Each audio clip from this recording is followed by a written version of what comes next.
Good evening, everybody. I'm sorry for the wait. We were originally supposed to go live about an hour ago, but I had some technical difficulties with my computer, so we had to push it back a little bit.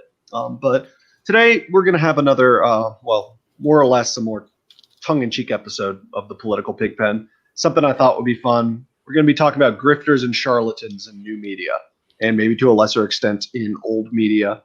And I figured for this one, because there's going to be a lot less tension, at least I assume, because of the topic, because we are all just going to be shitting on biggest charlatans in media, more or less. I figured I'd have a more politically diverse panel on tonight because we can unite around our common cringe lords that we hate, or rather that we criticize. But either way, on that note, I think everybody on this server, or not the server, everyone on this stream has been on here before already. So would everybody like to go and introduce themselves, starting with our friend Fordor? How are you doing this evening, Fordor? Hey, I'm a libertarian. Think we should mind our own business. Okay, that it? Pretty much. Okay. Right wing. All right. On that note, Alkazai, how is my unofficial co-host doing this evening? Your unofficial co-host is doing fantastic tonight. That is fantastic. I've been on a stream in a little while, so it's nice to be back. Yeah, good to have you back. I was kind of worried that you wouldn't be able to come tonight, but good to see you here. And Chris, we haven't had you on in about 3 months.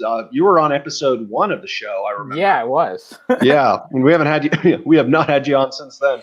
How are you doing this evening? I'm doing good, so I'll keep it short. I'm just a poly-leftist. That means I occupy the entirety of the left spectrum. So I'm all over the place when it comes to the left. Okay. I guess I'm the token leftist here. Yeah, we kind of needed that. I was originally planning on potentially bringing on Fordor knows him, Celestial, because I know he has some things to say about these, but he did not want to come on for some reason. Really? I don't know why, but yeah, he wasn't interested. And last but not least, how are you doing this evening, Outreamer? What's up, folks? You all know who I am. I'm the far right guy. Yeah. Anyway, so on that note tonight, welcome to the Grifter special tonight. So the format of the night, don't know how long we're going to go. We're not going to do like an incredibly long episode or anything this evening. But the whole format is I ended up writing down a list of individuals in new media or just who are popular these days. So that's everyone from YouTubers to sort of non-legacy media type, quote unquote, journalists, to pundits, to, I think I said YouTubers, to live streamers, just to, the whole, and activists, just who have a major social media presence, that whole thing. But the list are of people who are, I guess, I don't want to say controversial necessarily. I mean, definitely a lot of them are, but people who have been accused in the past of being partisan hacks or charlatans or basically a grifter. Like, does everyone know what a grifter is, more or less? You want to just start with definition? I assume it's someone who advocates for a position that they don't believe in for personal gain. Okay, so a grifter is somebody. Hold on, let me find a good. I know what it is, but let me just find out. We're going to pull up the actual Webster. Well, yeah, a person. Well, more or less, a person who engages. Well, this is according to Oxford Dictionary. A person who engages in petty or small-scale swindling. But in the modern lexicon, as it relates to online political punditry and that sort of thing, it has to do with people who really don't have any strong convictions and only do what they do to make money. So they might pander towards a particular audience, even if they don't have any strong views one way or another, easily bought off. Their whole goal is just to cash them checks in the end. So yeah, I ended up preparing a list of these sort of people, and we're going to go through them one by one. I mean, I don't know if we're going to have time for the entire list, but we're going to go through them. We're going to discuss whether or not they can justifiably be considered a grifter or not, because a lot of them are going to be seen as controversial picks. And the reason I wanted to have both people on the left and on the right on this stream is because there might be some disagreements with regards to which ones are grifters and which ones aren't grifters. So some of these people, this has nothing to do with their competence or incompetence, because some people are better grifters than others. It just has to do with whether they fit that definition of a shameless charlatan, more or less. So yeah. So how does everybody feel about more or less that general format? Sounds good to me. Mm-hmm. Should be fun. Okay, so first on our list, hold on, give me a second to pull them up. These guys are a classic. We're going to start with an easy one. I think we're pretty much all going to know them. Each one is going to be a surprise, but we have. Hold on. Sorry. Just have to pull up a graphic. Who's taking a picture? Me, I'm taking screenshots on my phone of political So test. Sorry. these guys. Do you guys know who these two gentlemen are? Nah, who are they? They are known as the Krasenstein twins. Oh, I know them by name. Did anybody ever? Alcazar, I'm surprised you of all people. You know who the Krasenstein I heard twins the are? name, but I've just They- never cared. They're the people that post under Trump posts. That's all I know about them. So basically, their whole thing is they post under Trump posts. They purposely make it so that they're the first ones, and anything he says or anything he has said, they have more or less ended up finding something about it to criticize him for, and they're like, "We believe it." It's just they do it just to Raise get their own attention. brand. Raise their own brand. And then they had this like really bad website called like the Hill Reporter or whatever. Hold on, I'm gonna pull it up. The Hill Reporter, independent political news. So I'm just gonna pull up just a lot of loaded, like loaded headlines, all that. Yeah, I can already tell they're kind of loaded. Yeah. Well, I don't mean loaded like money. I just mean like loaded headlines. No, I know what you meant. Politically loaded, yes. Yeah. Like when you So say somebody's an like I unemployed said, loser, like I'm Scott not a fan of Baio Scott Baio, but like Trolls Twitter. Ivanka Trump complains that her deposition was a vindictive waste of taxpayer dollars. Anthony Fauci employs Americans to avoid winter travel as COVID rages in the United States. Trump aides seeking sensitive info for Trump ban from Justice Department.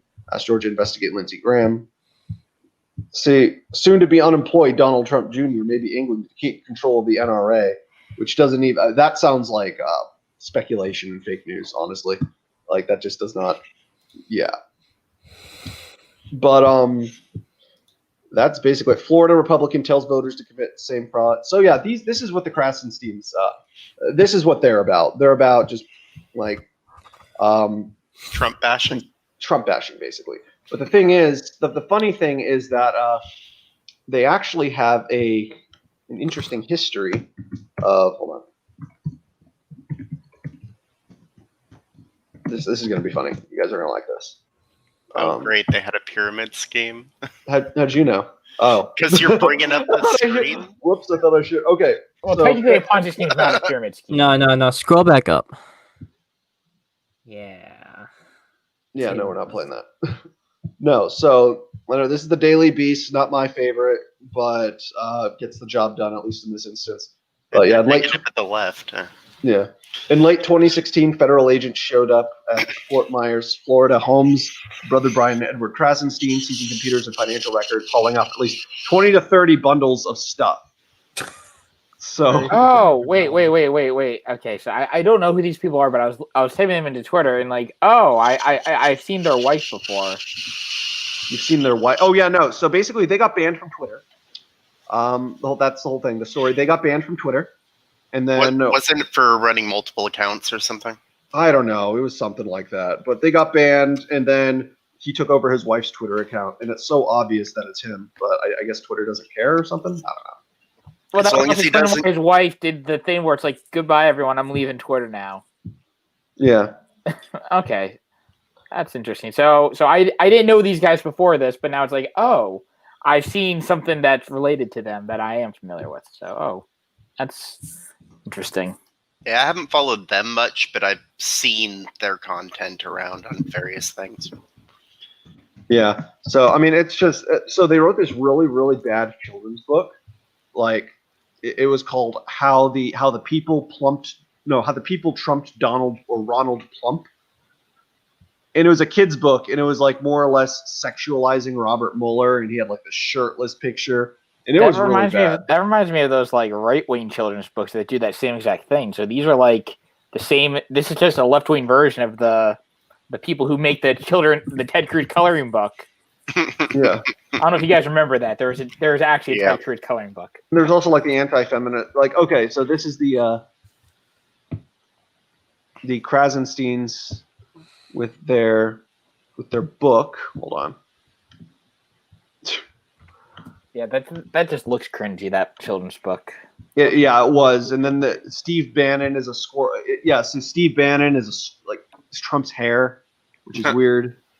And then they didn't even illustrate it. They just came up with the bad rhymes, and it was illustrated by somebody named Benny. So well, I'm sure Benny is probably an honest person who's just trying to make a living. So let's not bash the illustrator unless the illustrator is a bad usually person. the illustrator is not the writer. So that is true. Yeah, rarely it is. But so I'm gonna assume that the illustrator is just doing this for a paycheck. Yeah, I mean, if they were running a Ponzi scheme, I'm pretty sure they already qualify as grifters. So. Yeah, I think that they're pretty self-explanatory. So that's why I figured I wanted to start with a pretty easy one. So yeah, okay. So we will move on now to number 2 on the list. Hold on.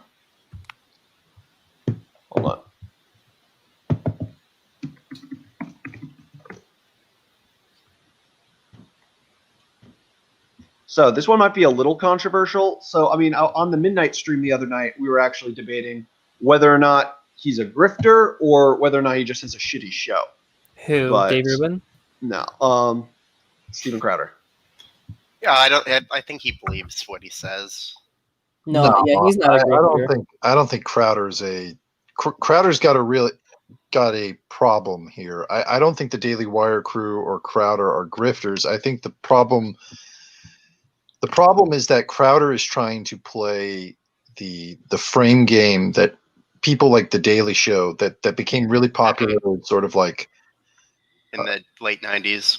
No, there was all of these comedians like Jon Stewart, Trevor Noah, the sort of Craig Kilborn. Yeah, the late night Dan Carlin types who were coming out, and they were suffused with Hollywood culture, so they were naturally center left to hard left, and they had a sort of proto shitlord mentality about how they would engage with right wing critiques. And this really came to a head with Jon Stewart's sort of clash with Tucker Carlson in the first half of the 20. That footage is great. Well, Fire. I think that moment really sort of crystallized this idea of pure critique. What Crowder does is I think he tries to play that game back against the left. The problem. Yeah, he's trying to run a comedy news show. Yeah. Is it even news though? I mean, I just remember him being like all skits and stuff. It's news in the. He does have news segments. It's news in the same way that John Oliver is news. Yes. Yeah. Honestly, I'm not a John Oliver fan, but I honestly think John Oliver is probably more credible than Steve. I think he tries to do a right-wing version of the Daily Show, but he's not funny. Like, I mean, even if you disagree with Jon Stewart's politics, Jon Stewart was at least a competent comedian. He at least had the mechanics of a joke down. Like, he understood how to do comedy, even if he didn't like his comedy or thought he was stupid. In the eye of the beholder. Well, yeah, I agree. But even though comedy's in the eye of the beholder, there's still like a format to it. I think that the reason Jon Stewart has and his sort of his apprentices have the success that they do is because they have millions upon millions upon millions of dollars of funding. They have writers. They have writing. Yeah, they definitely. You definitely can't just count the writers. Like, that's the thing. Is like. But again, like the reason why Crowder often runs into these stumbling blocks is because he's trying to play that on a budget. And it's I don't know. But I don't know. I mean, I remember in the early days of YouTube, though, I did see some like in like the early days of YouTube, people who have the same or maybe lower budget that Crowder does, they were able to do political comedy better than Crowder can do it. So I mean, Well, I think that it's definitely also, funding's one part of it, but at the same time, I think it's also part Crowder's just not that funny. I think I think the reason why Crowder rose to the prominence that he has and others did not is because Crowder He filled a gap that other people weren't filling.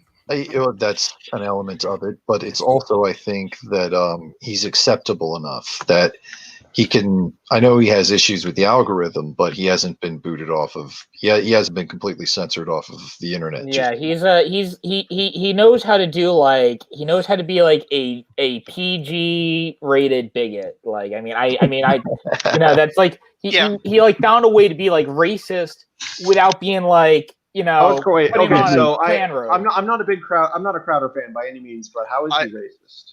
Well, it's. I actually like that PG rated bigot. Yeah, well, that's what it is. Agree. Like, No, it's that's a good. That's good. he's That's racist. hilarious. He can definitely be bigoted towards ideas, but I don't think he's a racist.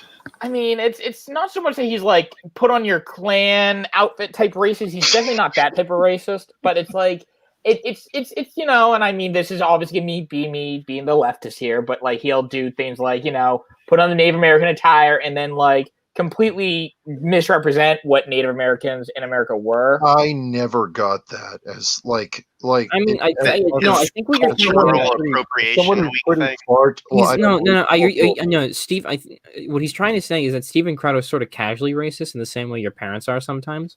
Yes, that's actually a great way to word it. Racist, but Well, no, my mom the other day when like there was a story on like the news about how like this charity was about giving out meals for Thanksgiving, and she said to me, man, I bet you all those people are black, and I'm like, okay, mom, thank you. Yeah, that's the kind of stuff that Crowder would do. Yeah, so it's like he's not gonna like racist. It's not like actual like racism. He does Steven will have black play friends, but racism like occasionally. no, I mean Steven will have like he probably has a black friend or two. He's got minorities on his show. Yeah, I mean, it's probably for that very reason. So. No, but that's nothing new. The point is, without getting into who's racist and who's not, I'm the far right guy here. I don't think that Steven or any of the Daily Wire crew are grifters, which was the original point that we were driving at. Yeah, I would actually agree. I would actually agree with says. that. I mean, I don't like any of Crowder's views. I think they're all garbage. But like, at least he. I don't like them garbage either, views. but that's what you get. You get the sort of. Do you remember when Steven Crowder was anti-Trump? Remember when Steven Crowder was on Arthur? I do. He played the brain in Arthur. Mhm. I can't remember what season though. I mean, it was think- only I for think- it was The only for run He's of only the like show. 2 seasons. I think remember Jekyll Hyde? Was that? I forget if that was Crowder or not, but that would be amazing if it was. But yeah, I mean, Remember when Trump ran on a nationalist platform? Oh man, those were the days. Yeah, he was big on Ted Cruz. That's why he didn't. that's cringe. That is actually Before he was big on Ted Cruz, he was big on Carly Fiorina. Remember that? who Yeah. what, I who liked fucking Carly. I knew I one didn't actually- person. I knew only one person who liked Carly Fiorina, and I'm like, why is she running? Like she just seems like a boomer grandma. Yeah. No, I Why like the it was a libertarians toss-up run? that there's a big push within establishment conservative circles to try and beat the progressives in terms of the intersectional game by playing the intersectional game. I think that's fucking retarded. No, you shouldn't. Like, Um, I think identity politics is really dumb, so I don't fucking play it. This is like the whole thing where they think that they're going to get Nikki Haley into. In all honesty, it's probably going to be Kamala Harris as the first female president of the United States. I actually Yeah, okay, so but- I actually think that it's going to be the first female president of the United States is probably. I'm not saying I want this or I don't want this or anything, but I just have this strange feeling that it's going to be a Republican. Okay. Without No, getting- I mean, that- I that's no, I debate think, for no, I another think time. Nikki That's Haley debate- has a legitimate shot of being the first female. That's- I do think she has a that's debate for legitimate another shot. time. We gotta. I I don't. don't think my sort of like final pin on Crowder would be no, not a grifter. No, not a Okay. Yeah, All right. Grifter.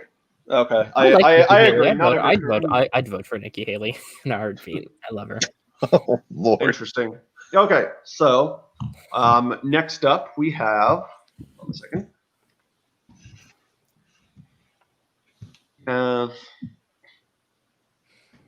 Ooh, I can tell you why these guys are What, not the Lincoln? grifters. Okay, they don't like Trump. They sincerely don't like Trump, but I can tell you why they're not grifters. Because when push came to shove, like when it came to Amy Coney Barrett, they just were dead silent because they want her. No, So- I'm not with you guys. No, stop. So I actually don't know very much about the Lincoln Project to begin with. All I know is that it's just anti-Trump Republicans who like run anti-Trump ads. And then Yeah, they're people that want to. They're people that see the long term. They see the long term game, and they do see that like, okay, yes, we're getting a lot of short term gains right now with this particular platform, but we don't think this is going to be good long term. So they're trying to rehab the Republican Party. I can sort of understand where you're going with this, Chris. I think the Lincoln Project is part of a coalition of.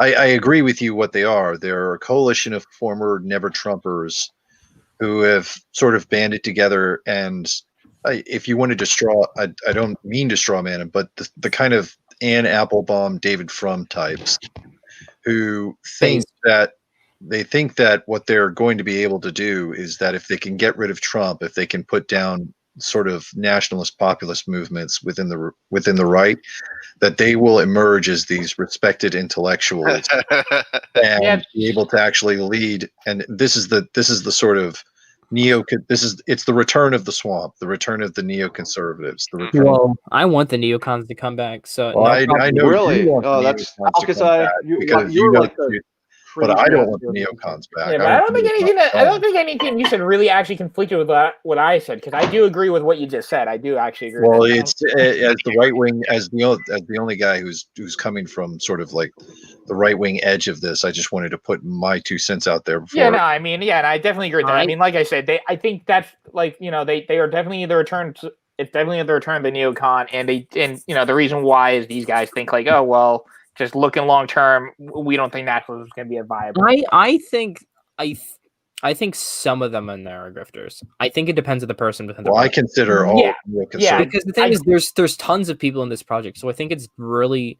I think on a case by case basis, you're definitely right that some of them probably are grifters. I mean, obviously, it depends on how. If you want to expand the term out to mean, if you want to expand the term of grifter to mean person who is simply interested in being a bureaucrat, then I consider all of neoconservatism to be a grift. But because it has no fundamental I consider all of neoconservatism and the philosophy that emerged out of the likes of Buckley and Fire in Line and Leo Strauss to be fundamentally impotent. And I think that it was intentionally designed that way. If you go back to the kinds of people who were writing about what it was going to be as an American right-wing movement that made compromises with the New Deal. But I agree. I don't think that the Lincoln Project is purely in it for money. I think that they're in it for power. Exactly. So I wouldn't call. Yeah, exactly. That's actually what I was about to postulate. You see, yeah. So unlike a lot of the other people who we're discussing, the Lincoln Project, it's not about making money, cashing them checks. What it's about is trying to reestablish hegemony over the Republican Party, and then eventually over the U.S. in general. I pray in terms of like getting their people back into office, like the Bush types. I think it's much more the neoconservatives are. Well, I do agree with the first element of that. I disagree with the idea that the neoconservatives will ever be a functional ideology in American politics ever again. But the Lincoln Project thinks they will. I know that they think that they will. And I think that they'll have the money and the funding to sort of hang on like cockroaches. It's just I don't think that there's never going to be like an age of You can't undo the populism. Say what? You can't undo the populist shift. No, you can't undo Iraq. You can't undo. Oh, yeah, that too. You can't undo the Bush administration. Like, you could sell neoconservatism in the age of Ronald Reagan when we were going up against the Soviet Union. You could sell this vision of William F. Buckley and sort of like civic nationalism mixed with a sort of corporatism and, you know, slow pedaling progressive social policy. I think that really went down with the Project for a New American Century. I think that went down with the absolute flop of post 9/11 policy. I think neoconservatism as an ideology is a grift, but I think it's a grift that died in the sands of Tikrit and Baghdad. Okay. Yeah. So the thing is, the one difference about the Lincoln Project from a lot of the other like organizations and stuff we're talking about is that the Lincoln Project, at least they're more or less open about what they're trying to do. Like, I mean, everybody pretty much sees what they're doing and even more or less accepts it. I wouldn't say they accept it. This is the thing. There has to be a conversation about power. The neocons are aristocrats to my side's peasants. We don't like the neocons. We want them gone, but the peasants don't get to determine their nobles. These guys are the ones who have the funding. They get the donors, they get the backers, they have the connections, and they don't share that power with us. The only reason why we've been able over the last 4 years to shove these people to the side is because we basically added the modern day version of a peasant revolt within the political right. Populist shift, yeah. Okay. So we all agree. So what would you say the verdict would be on the Lincoln Project? Grifters for power. Grifters for power. Yeah, I don't. No, think I don't think they're case by case basis, but I don't even think they're grifting. They're not. I don't even think they're grifting for power. I don't even think it's grifting. If they're this open about it, Yeah, I think they just want power. I think that's all it is they just want power. like they're open about it. I don't think it's grifting. I think they might advocate for some things that they don't necessarily believe in order to try and accrue that power. I mean, criticizing things Trump has done that they maybe actually do. Well, let me ask you a question. Do you consider, so you guys would consider someone like, I'm guessing, let me pose this question to the leftists in the chat. Would you say that Tulsi Gabbard is a grifter because she has certain policies that could be considered right-wing, or I've heard her just, I think, didn't Castley describe her as like an Assadist because she's anti-war? Yeah, I wouldn't go. It's really hard to pin down because I want to call her grifter, but I don't know if she technically fits the definition of a grifter. I think she has. Yeah, I think this is the thing. The thing is about populism, though. Populism, at least in by traditional definition, is by definition a grift because it's just going off of what popular opinion is. Yeah, and I mean, I definitely using would, all these so if that's the case, then yeah, I would definitely call Tulsi Gabbard a grifter. Well, then Tulsi Gabbard is a grifter because she keeps sticking up for the right for some reason. No, but the thing is about Gabbard, I would not say Gabbard is a grifter because I think she is, regardless of what you think of her principles, she is at least principled and consistent. I mean, I think she's a moderate. Well, I'm not trying to like narrow in. I think she's pretty far left. She's far left. I'm not trying to like narrow in explicitly on Tulsi's character. I'm trying to draw something of a parallel between what a left-wing figure would appear like on to some of the leftists in the talk, and what these guys appear to, you know, someone like me and more. Yeah, I feel like I mean, if you want like a politician, I guess if you're looking for like an actual elected politician, Tulsi would probably be the best example. But I feel like there are honestly, I think Bernie would better fit the description than Tulsi. No, because Bernie doesn't hold any fundamentally right-wing positions. I think a better. Yeah, but switching from saying millionaires and billionaires to just saying millionaires once he became a millionaire, or just saying billionaires once he became a millionaire, I'm pretty sure that's like definition. And then also, you don't just think, and then also basically, and then the woke, and then basically the whole. He never became full on woke, but he ended up kind of adopting some of those talking points, whereas everything was purely class based. His campaign in 2016 was way better than his campaign. I would say that his campaign staffer is a grifter, though. His campaign staffer, Brianna Joy Gray or whatever. I don't know. I don't really follow.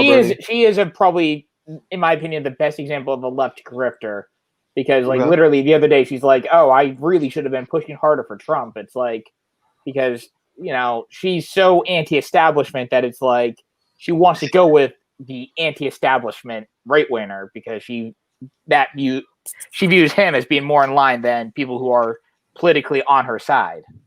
Could be that I don't want to get off topic anymore. Yeah, no. Okay, so Next. we'll go. We got to move on to the next one now. So, all right. So, I think we're at number 4 now. Okay, so number 4. Here's one we all know. Aha. Yeah, she's Yeah. a grifter. She's totally, Yeah, totally a grifter. She I can tell you she's a shifted grifter just based on her history. from a doxing far left person to a right wing person. Well, I don't know The if she was thing ever far left, but she was left. You are correct. She was. She was left. I think she was like a. She was basic- running a basic Republican bitch doxing liberal. website. Yeah, no, she was. But it was for running- bullying. You It are was like correct about that. I don't know if that necessarily makes her far left. So I don't know. I don't know. actually- All I know is she was a liberal of some kind. yes, Like, she was. left of She was center. a left liberal, and she was Her shift was too fast to be genuine. Yes, It that's what I it was was about to say. very fast. don't The thing is, know I've like about Candace because I've met her in person. I actually don't know what to take away from her. I think that she does realize that she's become that. I think she realized very quickly she was going to become a major voice in conservative circles. I think there was an element where she saw. I think that she's an opportunist, but I don't think opportunism marks you out as a grifter. I think that she knew that she was going to make a lot of money out of this. Yeah, But it's part of it. but I don't think. See, the thing is, it's interesting with her because when I talked to her one-on-one, I got the sense that she actually did believe a lot of the positions that she was coming out, but that she was sort of learning the positions as she went along. interesting.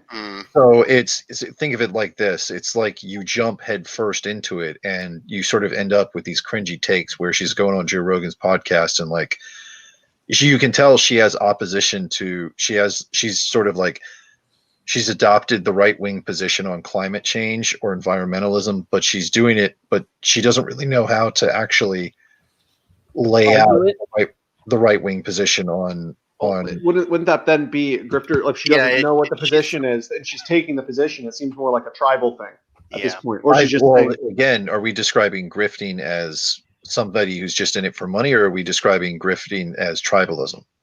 Well, no. I think I mean, she it is is making basically bank the though. end. So I think She's making bank off of doing it. I don't think that if But there I don't. wasn't a money My incentive, sort of she wouldn't have distinguishing done that. marker is that I don't think that it's purely because of the money that she's doing it. I know that there's somebody coming up. There's several people who surround her that are coming up who I say, oh yeah, those are totally, yeah. I've met those guys too, and they're totally in it. I mean, But I'm actually not sure about her. yeah, with her, I think you give probably the most charitable interpretation just based on the fact that, like, when she was in high school, she actually did experience racism. And the racism was from a kid who was the son of a Democrat governor, I think. His dad was the governor. Like, I could definitely see that, like, she probably had a bad experience with Democrats. And then that no, but she probably was a pushed her to the Democrat right. for the longest time. Like She that, shifted would have. to like Democrat to Yeah, but medium far right, but- real quick. She's not far right, but as far as like Medium, yeah. she's pretty comfortably in the conservative. She's basically female Larry Elders, but with a little less charisma. But I mean, dude, she's fucking I think that I agree that she switched very, very quickly, but that was something that was happening all across the left. You have to remember, you have to look back at 2016 and 2017. The left was hemorrhaging in terms of its online presence. Yeah, but Bunch of all points of her didn't- views switched at the same Yeah, time. I mean, That's Well, not. no, That's, it's yeah, not- exactly. That no, is I'm not just how it describing happens. her.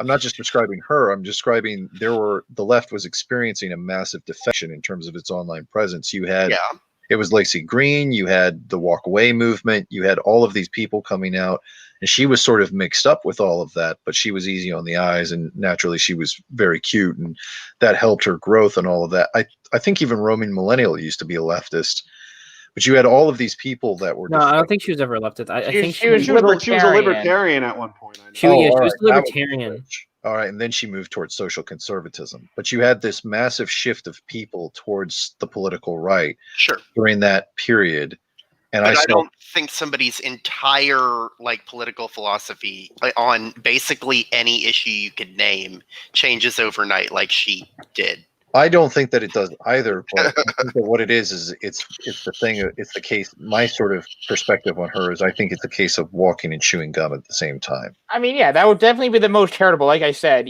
just the fact that she did actually experience racism in the Democrat Party, I think that would be enough to at least make her want to dip her toes into like republicanism and the right. And then based on, a lot of the cringy statements she's made, like Hitler was a globalist because he invaded his neighbor. Like, yeah, no. She was like, Hitler should have just stayed a nationalist and everything would have been okay. Yeah, so statements like that, I can hear. I can definitely see your interpretation where she's just trying to understand like right wing positions. Because like by definition, because what Hitler wanted to do is he wanted to expand the nation. Lebensraum. That's the whole point. Lebensraum. He wanted. I'm very aware.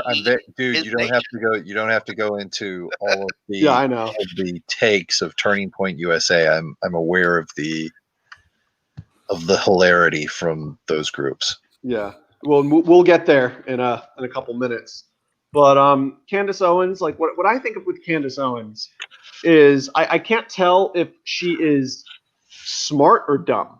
Because at one point she might know exactly what she's doing on one hand, but on the other hand, she's very, very like a complete airhead in terms of being able to advance her career. However, she's figuring out the politics and the presentation, and as we go. I mean, it's the same with people like Alexandria Ocasio-Cortez. I mean, I don't believe that AOC walked into Congress as an out-and-out democratic socialist, understanding, policies like the nationalization of industry. I think that AOC and most of the rest of the squad were elevated into those positions of national spotlight, and they basically realized that they'd won the lottery ticket. Like, you got to understand, if you can, do you really want to go back to a bar at Hooters and get pawed at every Friday night? I mean, if you play your cards right, as a member of the squad, you could have a very lucrative position waiting, six-figure salary waiting for you at a hedge fund, even if you lose that's why I actually kind of respect AOC. Well, I think that's part of the game. It's like if you're a cute chick and you make it into politics and you're easy on the eyes and you've been elevated into the national spotlight, you're very aware of your options. You've got high IQ males that you can pick out of the dating pool. You've got opportunities opening up in terms of your economic output. You can basically get paid to make speeches, and people go, woo! You can be a part of all the cocktail parties, and if it means squawking the positions, then you'll squawk the positions. I don't think that I don't think that it's necessarily a grift. I do think that AOC was always a leftist when she came into that. Positions to make money is like the definition of grifting, isn't it? Well, yeah, I mean, it would definitely be swindling. If you don't believe in those positions. Well, my point is, it's not that they don't believe in those positions; it's that they become more erudite in the positions that they have over time. Like, I don't believe that AOC is a grifter. I think that she had positions and that she understands what she's doing, and that this is also an opportunity for both her and by the same logic, I think that that's what's going on with Candace Owens and a lot of the other commentariat that have come up. You can believe in a position and also understand what's the Joker's line from The Dark Knight Rises? If you're good at something, never do it for free. Yeah. So something like that. Was that him? Yeah, I think that. I don't think that's originally his line. But No, it's just the line that I know it from. That you can make money doing something that you also believe in. That's the only thing that I'm getting at. As long as I believe in it, it's not grifting, though. But moving on, so you guys would all agree, Candace Owens, grifter. I think she's textbook definition. I believe so. Regardless of whether she's smart or not. For me, the coin is still in the air. I don't know what to. I can't write that off completely. And we're guessing on personal motive, basically. Yeah, and all we can do in that case is speculate. All right. So, all right. Next up, This person, not as many people know her. I don't even know much about her, but I figured I'd include her on the list because she's, I guess, kind of infamous. She's seen as sort of somebody on the right to Griff's to the left.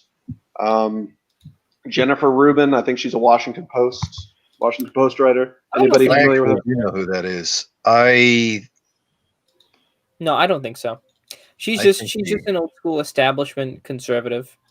He hates Trump. But then again, like at the Washington Post. So, for instance, there are two of those. There's her, and then there's George Will. But there is a big difference between because George Will doesn't. I do think that Jennifer Rubin grifts. I just don't think it's for.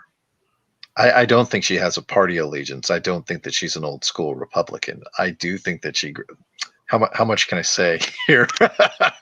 Go ahead. Let's just say, well, no, it's we're talking about YouTube rules here. She does have, let us say, special interests, and she does have very, very ideologically motivated positions.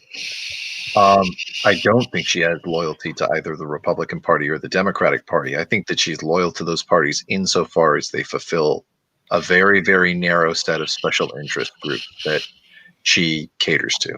For some reason I'm getting I could be completely out of the ballpark. No, just move on from that. That's my 2 cents. Okay. Does it have to do with somebody who may or may not have committed suicide?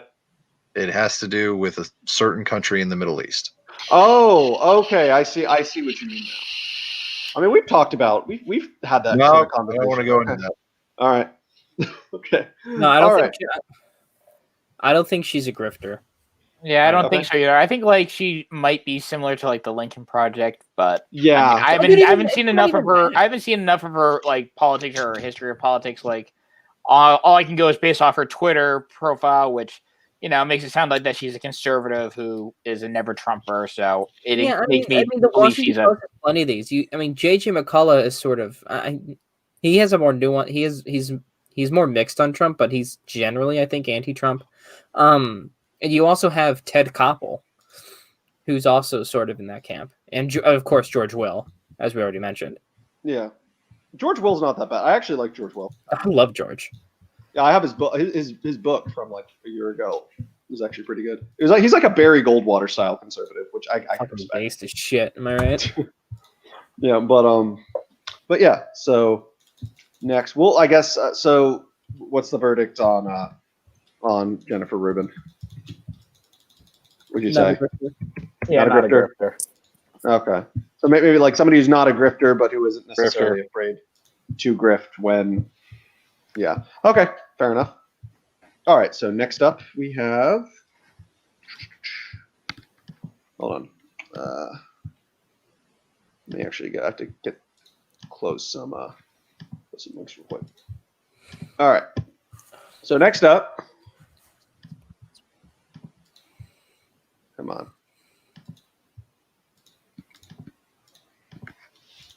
Ben Shapiro. I think he believes what he pushes. I agree. Yeah, he's not a grifter. The only thing I can say about Ben Shapiro is that he will occasionally downplay his actual position because some of his actual positions are not popular anymore. But other than that, he's not a grifter.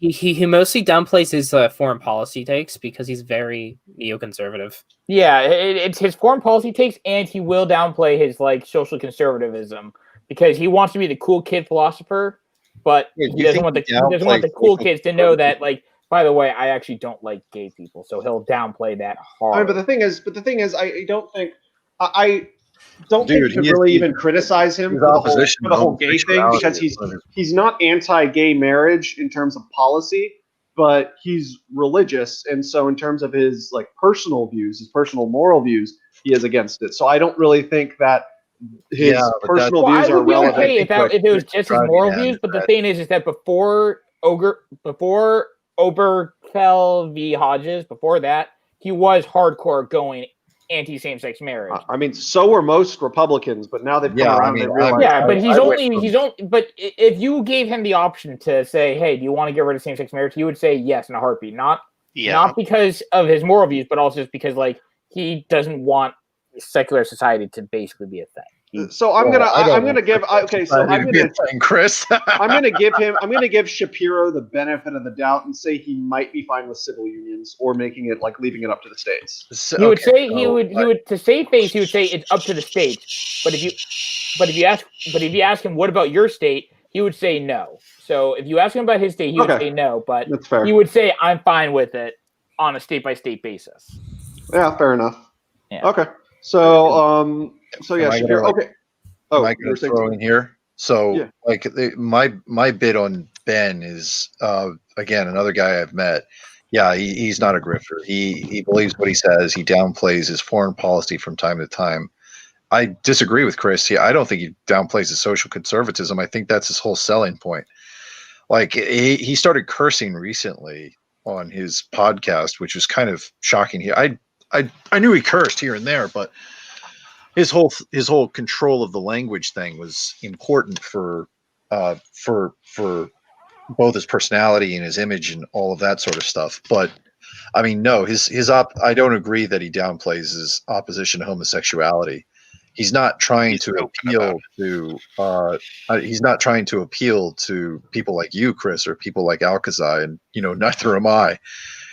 The opposition to homosexual marriage is very, very open. The problem that Ben has is, well, again, he doesn't make the connection between his own values and why the right wing can't seem to draw a hard line in understanding how power actually works in this country. So for me, I agree that he does have that libertarian streak, and it's the libertarian streak that opens the door to progressivism, which is why libertarianism and classical liberalism was never fundamentally a threat to the left in this country. That's why I think that Shapiro is basically the pure embodiment of conservative Inc. Well, yeah, it's the guy. Like I think of conservative Inc. I think of Ben Shapiro. Yeah, I think Charlie there's Kirk. a reason for that. He's been described as the new William F. Buckley. He's really, really good with debate. He's got all the right talking points. He's got his Milton Friedman. He's got his Thomas Sowell. He's got all the right ways to he go into a debate with somebody like Vaush or Destiny, and yet he seems to have almost no understanding of power. Now, I do not believe that Ben is so ignorant that he does not understand more dissident right ideas. But I think that this is simply the state that we find ourselves in, where we're left with the firing line, the reincarnation of National Review. Okay, I will because say he does though, right- he's I know he pretty does good at right. debating conservatives, though. I mean, Andrew Neil kind of took him to town. Oh, really? They had a debate. Well, no, it wasn't a debate. It was literally just a discussion, and Andrew Neil asked him a few tough questions, and Ben Shapiro accused him of being a leftist, and then stormed out. Yeah, that's been one of the things that's been most frustrating about Ben is this whole thing where, I mean, I was not, without going too deep, too off the reservation, Ben's sort of response to a certain group of internet activists bringing a critique of conservatism a couple of months back, and something that got a bit of it went a bit viral. Oh yeah, WAP or something. Yeah. No, I'm not talking about WAP. I'm talking about another event. It has been a pattern in which Groiper Wars. It has been a pattern in which we've seen elements of individuals that are part of the establishment or conservative establishment uniting to put down voices who have tried to bring a critique to the right from the right. That has been a thing that has been noticed in the last 4 years. Let's take a look at the Andrew Neil thing real quick. This is just a minute 42 seconds. So. That a bill banning abortions after a woman has been pregnant for 6 weeks is not a return to the Dark Ages. What's your answer? My answer is something called science. Human life exists at conception. It ought to be protected. Now, back to my question to you. You purport to be an objective journalist. BBC purports to be an objective down-the-middle network. It obviously is not. It never has been. And you as a journalist are proceeding to call one side of the political aisle ignorant, barbaric, and sending us back to the Dark Ages. Why don't you just say that you're on the left? Is this so hard for you? Why can't you just be honest? Mr. Seriously, Shapiro, it's a serious question. Mr. Shapiro, if you only knew how ridiculous that statement is, you wouldn't have said it.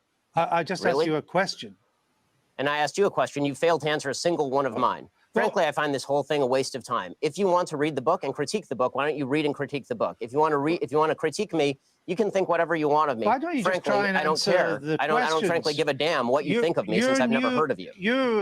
And I've never heard of you until I briefed myself for this.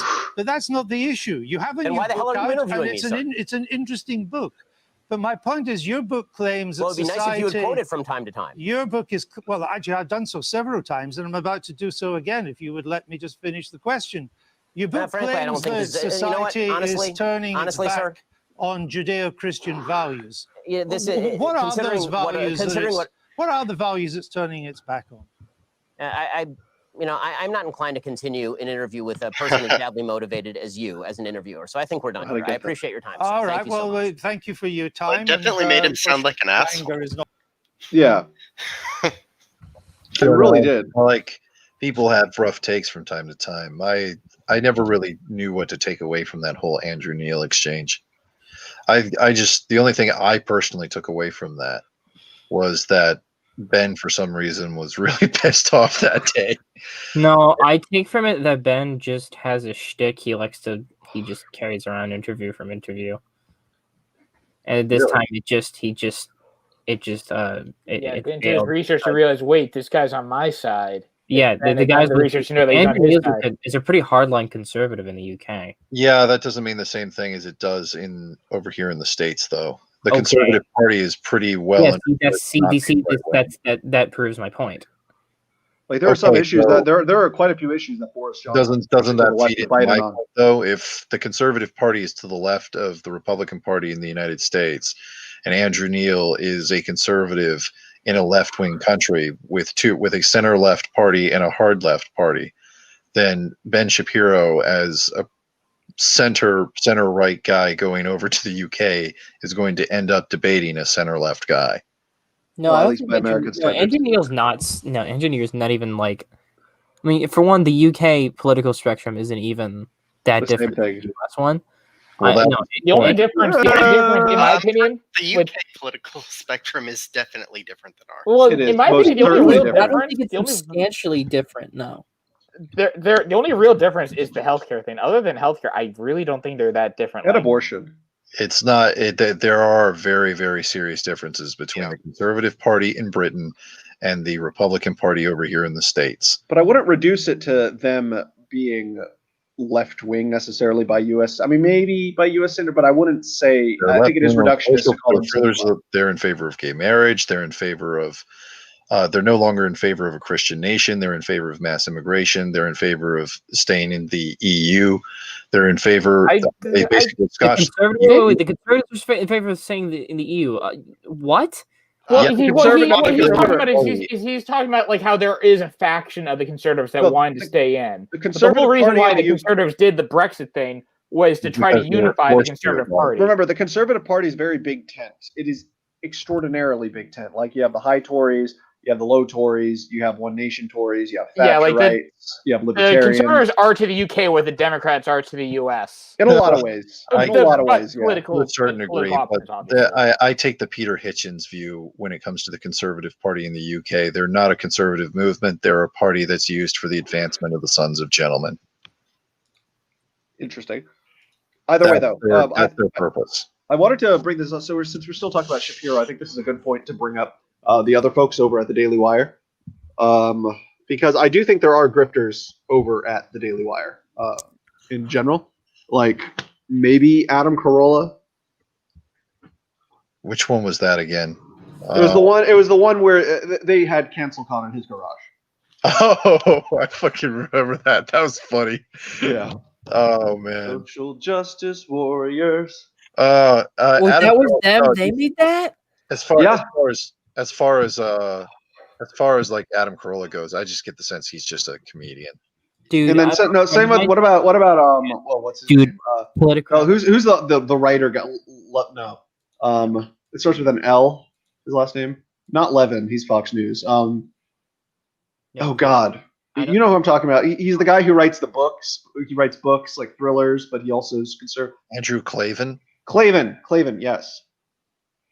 No, dude. Wait. Politicrat. A friend of mine sent me that social justice warrior video unironically, and I'm like, dude, this is fucking cringe. Why'd you send me this? And I do think it would have been funny in maybe like 2014 if it was like one of the Oh my first god, things that dude! came out. Yeah, that's what struck me. I'm like, dude, is this from 2015? Is this like a GTA fucking parody?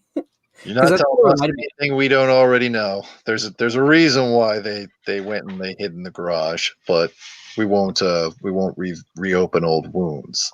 Oh, that's why they hid in the garage. Okay, I see what you mean. Oh yeah. What are you talking about? I've told you this story, dude. You know the reason why. No, yeah, no. But it just occurred to me. Yeah, it was for the reason that we're Yeah. I'm trying. USS Liberty. Yeah. I think the top comment on that video is, "This is the most beta ass shit I've ever seen in my life." Beta.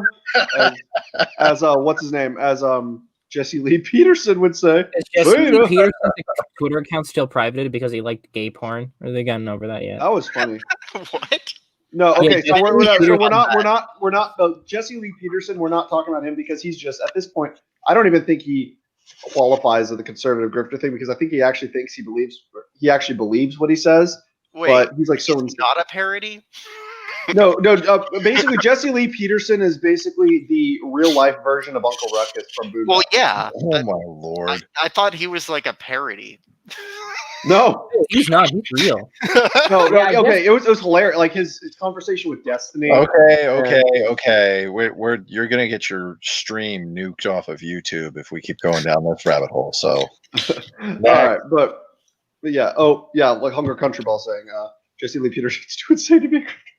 Yeah, I actually do think there's something legitimately wrong with Jesse Lee Peterson. It's kind of sad. Like, I think he definitely has some mental issue. Anyway, we'll move on to the next person. So we'll go back to a lefty now. Hold on. Hold on. Who's it gonna be? Who's it gonna be? Spin the wheel.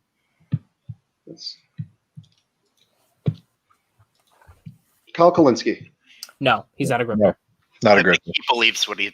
No, Yeah. dude. I do. Yeah.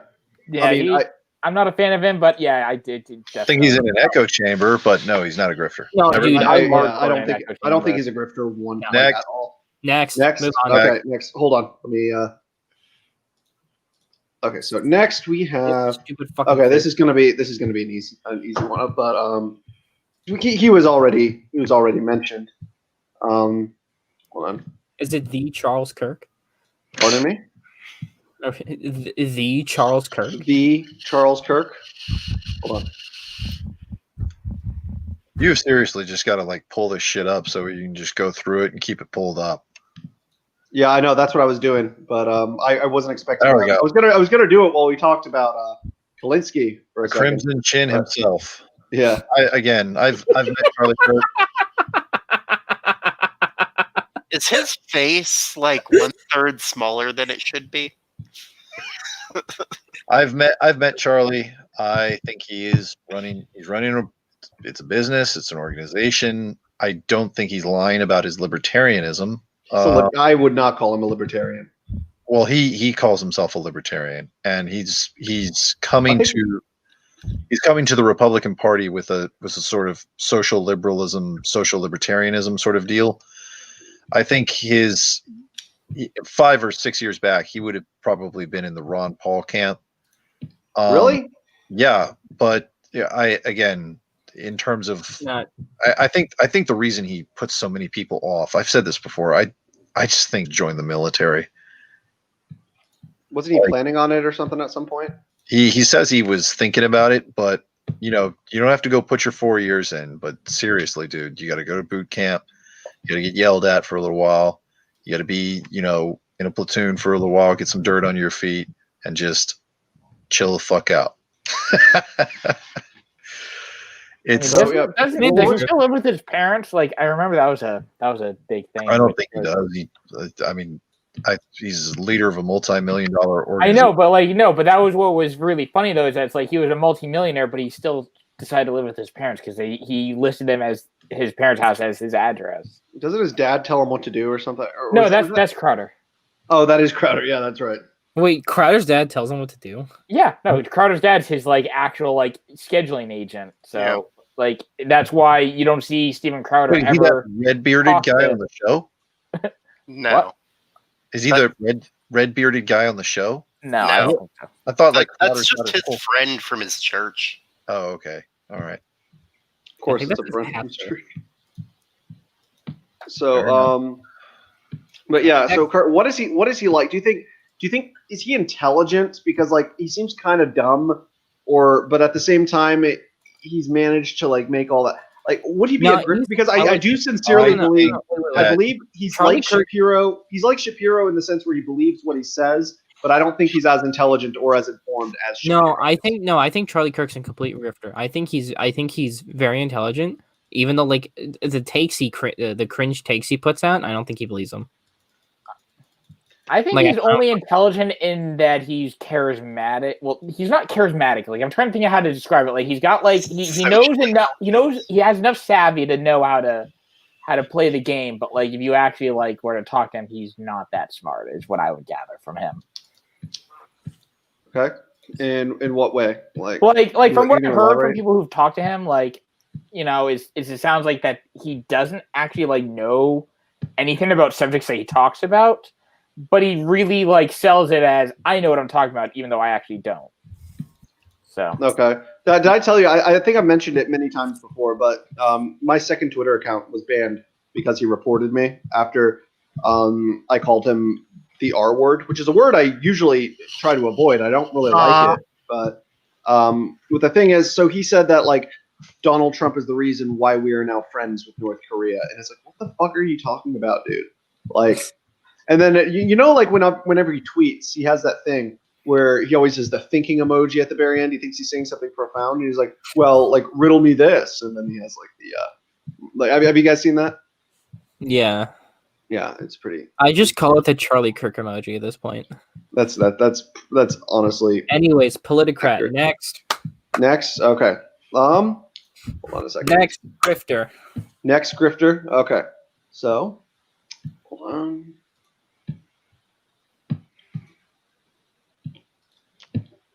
So this one might be a bit controversial, especially for Chris. Maybe I don't know. I guess he sort of falls into the Kalinsky camp. Oh But, yeah, not a grifter. I not can a- definitely say Sam Cedar is not a grifter. He like you can disagree with him, but like he actually like I will say some of the people that Sam works with or has worked with in the past, I would say are grifters, but Sam himself though, not a grifter. He believes what he I believes and I stuff. don't know about this one. He's dumb as shit. No, I actually even for a progressive. I would say that in terms of his post, it's sort of like post out of Hollywood sort of thing, where he's got the Majority Report and all of that. I would say he's not a grifter.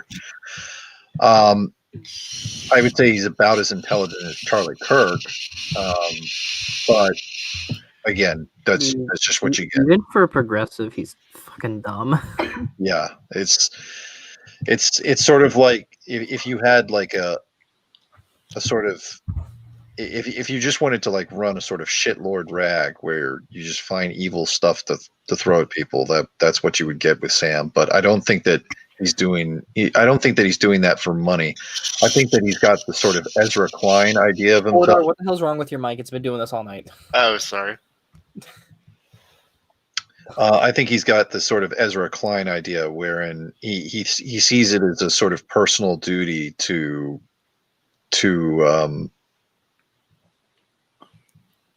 how to phrase it. He sees it as a personal duty to be as objectionable and as vicious and as poisonous to the public dialogue as physically. Well, I don't find him to be that poisonous. At least if you compare him to the the other people he has at the Majority Report. So I'm far to the right, and I'm far right, and I can watch Vice News and occasionally TYT. I can never make it through a Sam Cedar video. really, that's interesting. I I mean, I'm on the left. I mean, maybe it's because I can even watch, he's more watch populist. Vouch, Maybe that's why I Destiny, can't make it can through watch them. I can watch Vouch. I can watch Destiny. I can watch ContraPoints. I can watch Vice. I can watch. Because I could always watch. Because like I could always watch Sam Cedar, but like when when Michael Brooks was alive, I could not. Okay, stand to be Michael fair, I actually did like Michael Brooks. I think some reason. I did not like his politics, but I thought Michael Brooks was a legitimately funny and even sometimes insightful guy. I will say that he was occasionally funny and occasionally insightful, but I just, as a whole package, though, I just feel like he was too much of an ideologue for even me. I think what it is it's like the Daily Show, but on steroids. Like if the Daily Show didn't have to control anything, you guys you remember when like Stephen Colbert was going out there, he's like, Trump, you use Vladimir Putin as your holster, and that's supposed to be like edgy and funny and stuff.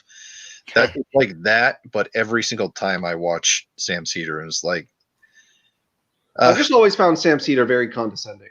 Like I think he legitimately believes what he says, so that kind of disqualifies him from being a grifter. I don't think Cedar is a grifter, but I just think he's condescending, and he doesn't. He's an aristocrat. He ridicules anyone that he doesn't agree with, even when somebody is bringing up evidence of a position he might have that is wrong. Like, I mean, he makes all of his, like, for instance, like his entire shtick at this point is just dunking on Dave Rubin, more or less. And I will say, I will give you that he has overplayed that. Dave Rubin definitely. He deserves. Sam Cedar shitting on Dave Rubin is hilarious, and I support him doing that. But at this point, like, I feel like that is more or less. He's beating a dead horse. I don't know. Yeah, I never get the idea of shitting on Dave Rubin was he thought he could sort of like guilt trip Dave into bringing him onto his show, but it was pretty obvious that Rubin had no intention of ever really speaking with Sam Cedar. Oh yeah. I actually don't hold that against Rubin. I don't think that when I think of like people on the political I don't think I don't think Cedar's a good faith actor. When I think of people on the political not even when I was on the left, when I say that I don't think that my side can really talk with the political left anymore, the kinds of faces that come to my mind who really sort of crystallize that is this guy right here. And it's not because it's not because like you can't debate the guy. Debating Sam Cedar is like debating Trevor Noah. They don't really seem to understand their positions. Their whole thing is they just scream like children at you. And the thing is, I don't think the thing about Trevor Noah that's different than Sam Cedar. Trevor Noah isn't really a political pundit in the same way. Like, yeah, he definitely has his political beliefs, but the thing is, Trevor Noah is at the end of the day a comedian. I know how to put it. It's not so much that they're political pundits. It's more like they LARP at being political pundits. Well, the difference though between, like, for instance, Cedar and Trevor Noah, it's definitely, his stuff is definitely more tongue in cheek. Like I said, at the end of the day, he's a comedian. He knows he's a comedian. He knows even though a lot of his viewers like basically watch him as if it's real news, which is unfortunate because that's never what the Daily Show was supposed to be. But the thing is, he himself knows that, kind of like John Oliver, that it's because, I mean, especially because with a political like comedy news show, like the whole point is to exaggerate certain things. Like, for instance, back when I think it was what's his name? I just said it. Oliver, John Oliver. When he did a segment on the NRA, he had like a 20-minute segment specifically talking about the NRA, but he only talked about the stupid people who are on NRA TV, and he didn't bring up, like, for instance, Colin Noir, who is a legitimately educated person who has like 4 shows on. I don't watch NRA TV personally, but Colin Noir, who is a lawyer, who actually makes he's not one of those like gun-toting MAGA. We're getting a little bit off topic here. But no, but like, you know what I mean. The whole thing is to exaggerate and only point out. I know. It's just my opinion on Cedar's not a grifter. Okay, I don't think he's a grifter, but I do think he's a bad faith actor. That's true. Yeah. Okay, so next we have. Hold on, I have a picture. I just need to see who's next. On the okay. So next, so this one will probably take us a while to talk about this. This is an interesting one. I don't know why people call this guy a grifter, but I think he's more or less just misunderstood by both his hardcore fans and the people who hate him. No, Jordan Peterson. I don't think he's a grifter. Not at all. I don't think he's a grifter either, but he's constantly, I feel like he's more or less lumped in with a lot of I the, think what it is that JP has gotten very, very rich off of his public image. He was already rich. Well, he was a tenured university professor at Toronto, but he wasn't. and at Harvard before that. There. But he's a global figure now. He's given blowout speeches in massive, coliseums and doing the whole million viewer count on YouTube and all that sort of stuff. Mhm. Yeah. But no, I don't think he's a grifter. Not at No, all. I think he definitely believes what he is pushing.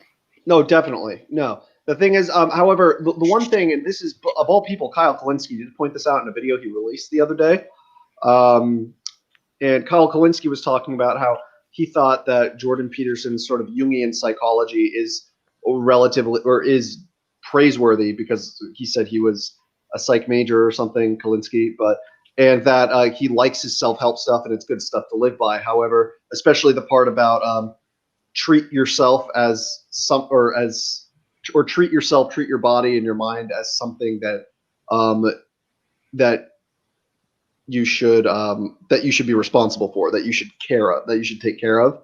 Yeah. However, at the same time, then Kalinske mentioned, but in a lot of ways, he doesn't necessarily practice that what he preached, because especially the part with like the all meat diet, which was probably not necessarily the healthiest thing. So I mean, I still don't think that doesn't mean he doesn't believe what he says. I think that just means that with Jordan Peterson, maybe it's just like a flaw of his, because come on, like not everybody always lives up to their principle. So I don't think it's a character flaw on his part. I think it's just him as a human. He did the all meat diet thing, right? Yeah, it was something. His daughter had a health condition. That's right. Yeah, she needed to be on that diet, so he went on that diet with her.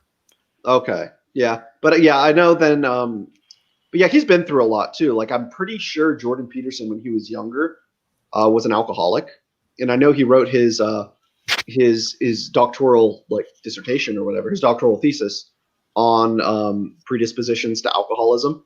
Mm-hmm. And I did read it, and it was a very good essay or paper, and it makes sense. But the thing is, I feel like he is so. This is kind of going off topic from the grifter portion of this, but I feel like he is almost famous for the wrong reasons. Like Kermit the Frog. No, I was gonna say so. He became famous after the whole free speech thing with the whole Bill C-16. Mm-hmm. And yeah, he has been taken out of context to be a transphobe, even though he said that I would call somebody by their preferred pronoun if they wanted me to. But the whole thing about him is, on principle, he was just against compulsory speech. But that's what he became famous for, and then he became famous. He became part of the whole Dave Rubin peanut gallery, more or less. And I don't think that was good for his image. No. Kind of being on the whole BoomerCon Inc. Oh, my free speech. Because I do definitely 100% Jordan Peterson does believe in free speech. There's no doubt about that. But at the same time, I think that what he should have become famous for was his more philosophical, psychological, actually the content that he made, what he is actually an expert in.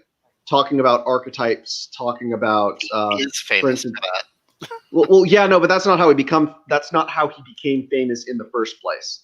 For instance, I feel like, I don't know, and then what I don't like though is that, so people on the left, for some reason, and I still can wrap my head around this, they think he's some far right, alt right person, and for some reason they think he's an evangelical Christian, which makes no sense. It's that we can have the JP debate, at some point. I imagine, the left wingers in the chat will want to jump in on that. I just don't want to go down the JP route right now. That's an hour, 2 hour long conversation in and of itself. No, I know. We should probably, that will be an episode for another time. But I just wanted to finish up by saying, so the left completely misinterprets him, but then at the same time, a lot of his fans seem to think they almost think the same thing as what the left, or what the left does, and they think that his talking about religion and that sort of thing is him being a Christian apologist. He's not a Christian apologist by any means. He's not talking about these biblical stories being this sort of he's not tackling it from a religious perspective. What he's doing is he's talking about them as archetypes. He's more or less talking about the metaphysical truths that these stories and that similar to like other like myths and stuff that they all share is Jordan Peterson himself. And I find it kind of interesting that there's really not that much that's written about this. Jordan Peterson is a capital T traditionalist. He believes in the perennial philosophy. So very similar to someone like Guinan or No, he's not. He does not know about Guinan, and he's never mentioned any of that. If you're trying to, I think it's very important to put that down right now. I mean, he said he's a capital T familiar. traditionalist, though. He's not familiar with Guinanianism, and he's not familiar with classic. If Guinan were to meet him, Guinan would probably blow him out of the water. But I mean, that is true. I mean, that's a secondary argument. I don't want to go down that rabbit hole. But yeah, no, but basically, I think maybe a better comparison would be someone like Joseph Campbell. Then, like Campbell, right? He did the hero's journey, the archetypes about the monomyth. A lot. Well, I mean, is this? I imagine you got more folks we got to get to, right? Yeah, definitely. So yeah, I think we shall get Jordan Peterson, serious intellectual, not a grifter, regardless of what people's criticisms of him are. I personally, I think he's pretty.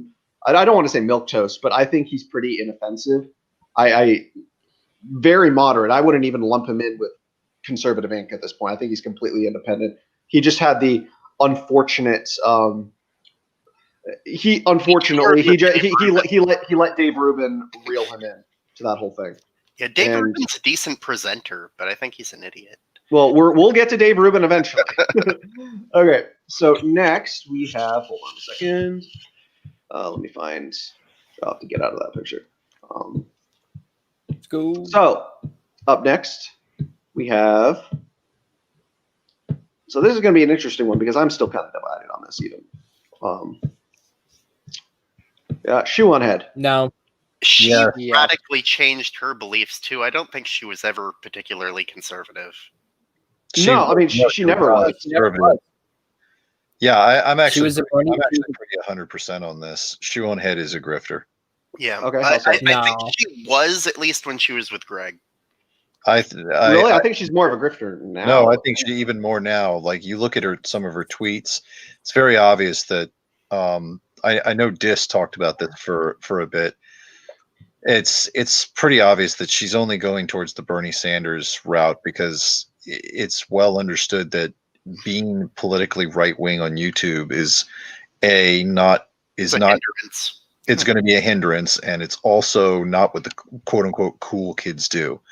The political left in the West has the ability to mold the dialectics to make it fun to be an activist. They pay their activists. You get rewarded if you're on the left. You have opportunities open for you, and more than that, you get to be on the quote unquote winning side of history. The political right can't do that. So if you want to be cool, if you want to actually make it, if you want to stay in the quote unquote Overton window of acceptable opinion, you got to be on the left. And for Shoe on Head, that's with Bernie Sanders talking points. But you look at through some of her tweets and the sort of stuff that she's talking about with Vouch, it's pretty clear she doesn't believe half the crap she's talking about now. Yeah, I agree with that. I will say though that I do, to go back to what we were talking about earlier with, I forget who it was, not Candace, it was Ben Shapiro, is I think that's why like Ben Shapiro will temper a lot of his social views. Like he doesn't lie about his social views, but like he wants to have that cool kids philosopher label. So in order to have that label, he has to, kind of not talk about his social conservatism as much as he used to, because if you go look at 2011 Ben Shapiro, he was talking about his social conservatism, but he doesn't really talk about that anymore. No, I don't think she's a grifter. I don't. Also, I think she is. I agree. I mean, basically, you can see that like she's always had like these populist positions, and in that respect, you can, if you're only focused on her populist positions, then maybe you can say she's not a grifter. But it's clear that she's trying to be more left. She's trying to be more woke. Like she literally said, like back when Black Lives Matter was going on, for the longest time, she said, I don't like BLM. I don't like BLM. I don't like Antifa. And now all of a sudden it's like, I like Antifa and I like BLM. And it's not a natural change.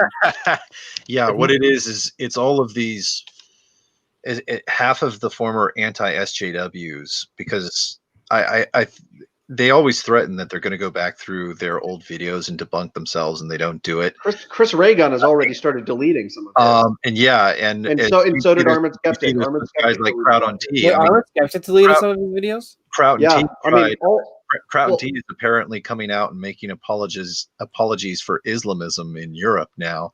who? And I can still find his old video where he straight up like, where is Thomas Paine's The Rights of Man in Islam? It's like, if this guy said this in 2020, they'd put him right next to Richard Spencer. But because he had that whole blow up, and because he's in the progressive camp now, and so long as he wipes his slate clean, Wait, who's this? This is Crowton T. Dude, I don't know Kraut's who that not is. progressive. Well, I have no idea. I have no idea who that is. he agrees epistemologically with the left wing. He's moved towards that direction because he's always been a social democrat.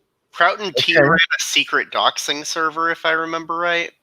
Yeah, but now he's doing pretty well. He's getting several hundred. I think he averages about 500,000 every time he puts out a video. Yeah, everybody forgot about that. I didn't forget about that. Honestly, I was so far removed from like a lot of that anti-SJW stuff. Like when it happened, that like My point is that half of these anti-SJWs that were sort of playing the middle ground, their whole thing was, well, we don't like all that woke shit, but we're going to table this for now, and we're going to move further and further to the left, and we're going to try and stay as part of the cool kids club. I The think left have to have these people because it's good for optics. But no, if the question is whether or not people like Reagan or people like Crowd or people like Shu or grifters, the answer for me is undoubtedly yes. I think the litmus test for Shu. So I mean, I definitely see you're sort of going in a sort of grifty direction. However, I think what is going to seal the deal is feminism. If she starts paying lip service to third wave feminism, which is what she built her career. I'll take it one step further. If she goes full Lindsay Ellis and starts adopting, what's the big thing right now? J.K. Rowling is a Nazi because she believes in gender differences. If Shu goes in that direction, there you go. Yeah. I think Shu just accidentally fell into the anti-SJW stuff when she was completely unknown and made the Oppression Olympics video, and it blew up. Yeah. I don't think that she did. I think that she was always trying to. There was always an element of the online critique that wanted to be in the cool kids club. And 4 or 5 years ago, it was cool to tear the left apart because the internet was not censored. The Silicon Valley tech companies still had something of a belief in a freedom of platform. The left actually had to show up to debates with figures in the center and the political right, and they didn't have good arguments. And then after 2017 and 2018, the political sphere on YouTube still has not wrapped their heads around what happened. But basically, real power decided to start flexing its muscles, and it flexed its muscles in a very particular direction. And if you want to stay on the platform, if you want to stay in, you got to be cool. You know what I mean? You got to be part of the cool kids club. And the cool kids club is the club that moves to the left. Okay. So I guess Shu on head. She's in limbo, I'd say. I think she's a grifter. I think she's a grifter. Okay. Does that All right, wait? fair Who enough. here doesn't think she's a grifter? Me. Okay. Okay. So next up, we have. Your mama. Hold on. Politicrat. Yeah, the fuck is a grifter. Definitely. Jimmy Dore. No, he's just a retard. No. No, I can instantly tell. No, Jimmy Dore is not a fucking grifter. He's just that retarded. No, I think so. I actually like Jimmy Dore. And I agree with you. My answer would be no. I've actually never watched him, so I actually have no opinion on this. I know he's on the left, and I know it's popular for people on the left to call him a grifter because he's so crusades. There's nothing worse than nuclear bombs. yeah, like because I know people on the left like to just dunk on him because he's like the bad version of the left. Like he's like a dirtbag. Like he's not to the he's not like Chapo level, but no, I mean Jimmy Core literally. literally said Russia is better than the U.S. because they have socialized medicine. Yeah, that's like, the problem. Jimmy Dore He is like he bashes the U.S. too much. But other than that, I think some of his policy ideas, I mean, not necessarily on economics, but I do like his sort of anti-establishment, anti-managerial elite type stances. And there definitely is. I know there's almost a sort of, in some regards, Outremer, you might disagree with me here, but he definitely has a bit of a paleocon tinge to him in some regards with some of his positions in general. But the thing is, I think you're mistaking being in favor of the working. That's like saying Bernie Sanders is a paleoconservative. No, Bernie Sanders is just in favor of the working class, or at least claims to be in favor of the working. But what's funny is, so you have people like Kyle Kulinski who hate the centrist Democrats and hate the but really stand the progressives like the Ilhan Omar, Alexandria Ocasio-Cortez crowd. But Jimmy Dore shits on them too. Like Bernie, Jimmy Dore does not like Bernie Sanders. Politics. If you want to talk about, like, again, we got to keep this focused in the Mosey train. We're already at an hour and a half, and I got to get off soon. So we have not a grifter, in my opinion. Okay. Yeah, I wouldn't say he's a grifter. I'd say that he's consistent on policy, and people who call him a grifter, I've noticed there are two different kinds of people who call him a grifter. People who think he grifts to the right and people who think he grifts to the left. So I wouldn't say he's a grifter. Okay. So next we have, he was mentioned earlier. Hold on. Next we have Dubin? No, we're getting there. There's Recline. No. How many? Just as a quick question before we get into Ezra, how many more do we have? We have. Hold on. We have 8 more. All right, that's fair. No, I don't think so. Yeah, I'm actually not as familiar with Ezra as I should be. So I'd like This is an interesting test case. I think that Ezra is a more intelligent version of Sam Cedar. From what I've heard about Ezra from people who've actually spoken to him, Ezra believes that it is his duty to be a bad faith actor. So he runs Fox essentially as a propaganda outlet, which is specifically intended to bifurcate the national dialogue. He believes that in that sense, I don't think he's a grifter. I think he's truly 100% downed the entire flask of ideological of ideology. So the thing about Klein, though, okay, so I see what you're saying, but I don't think I'd put him in the same boat as Cedar necessarily because they're not really politically aligned. Cedar's a progressive, whereas on policy, now I don't mean in terms of I don't mean epistemologically. I'm not talking about them being lined up perfectly in terms of policy. I'm talking about them being lined up perfectly in terms of we need to completely, utterly fucking destroy our enemies. And if it was legal for me to go out into the street and put bullets in the back of their heads, I'd probably do it. Interesting. Because the thing is, no, I don't think Ezra Klein wants to murder conservatives. I am very, very suspicious. Because this is the thing. The problem with identifying the psychopaths in their ranks.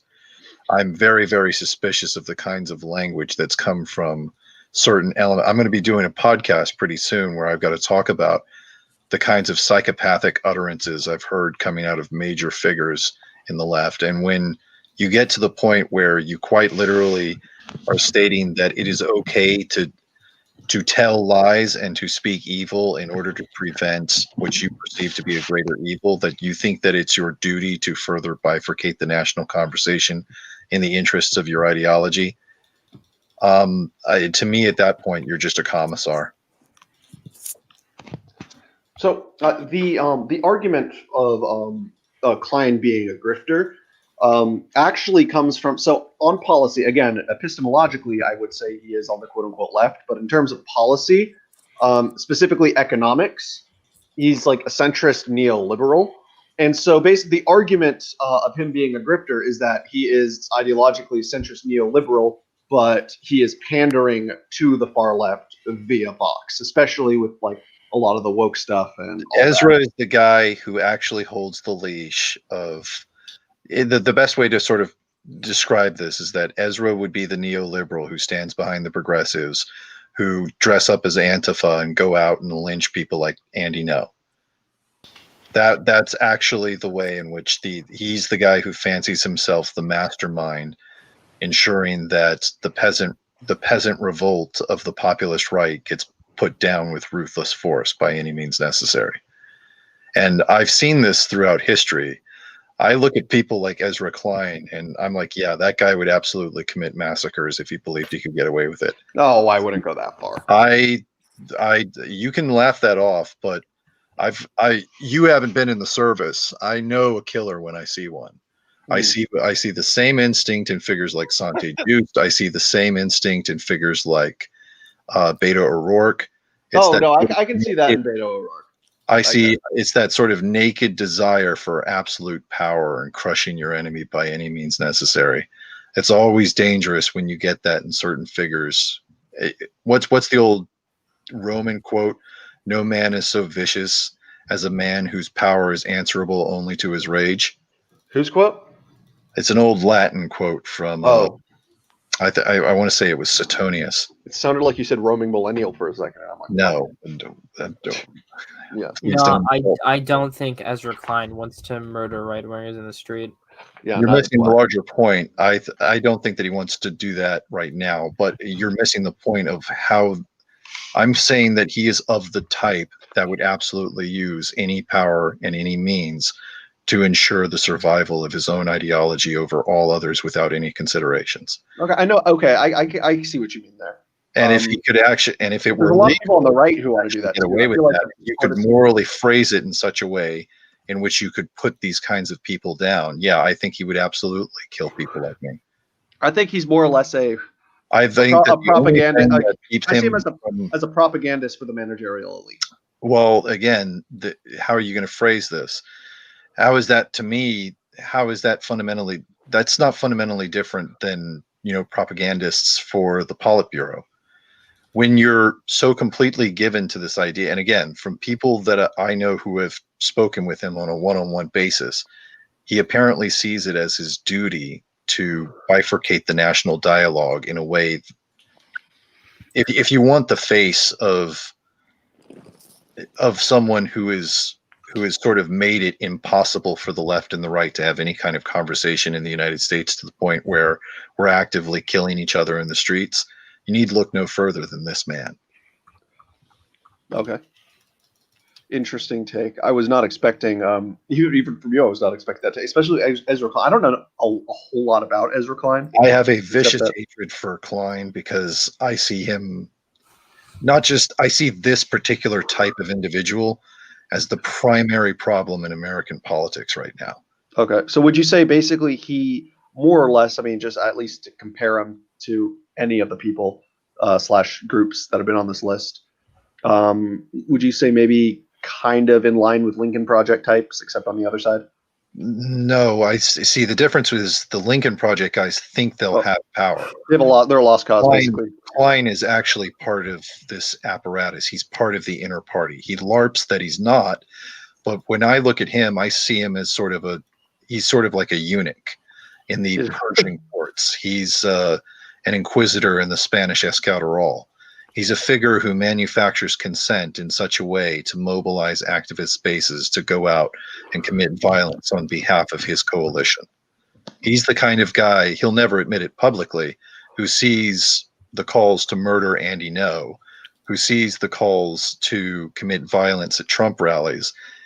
He's the kind of person who would see that as a fundamentally good thing.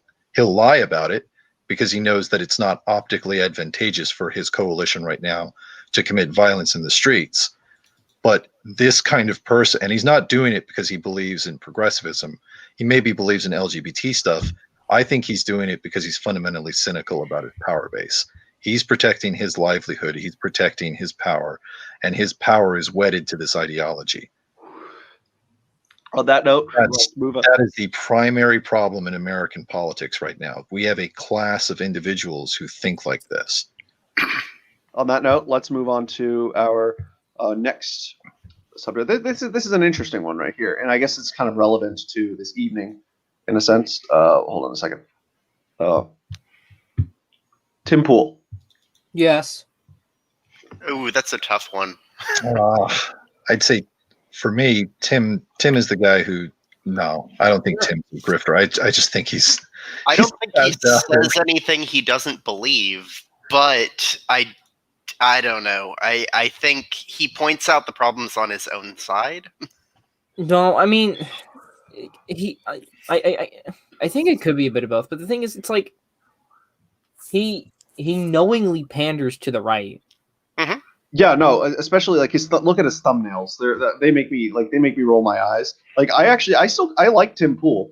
I think he's a good analyst, but I think he's gotten a little hyperbolic. And I feel like he kind of needs to go back to his roots a little more. Like, I mean, it's fine with the commentary and everything. Like, I want him to just review Google Glass again. You know, that's what he needs to go back to doing.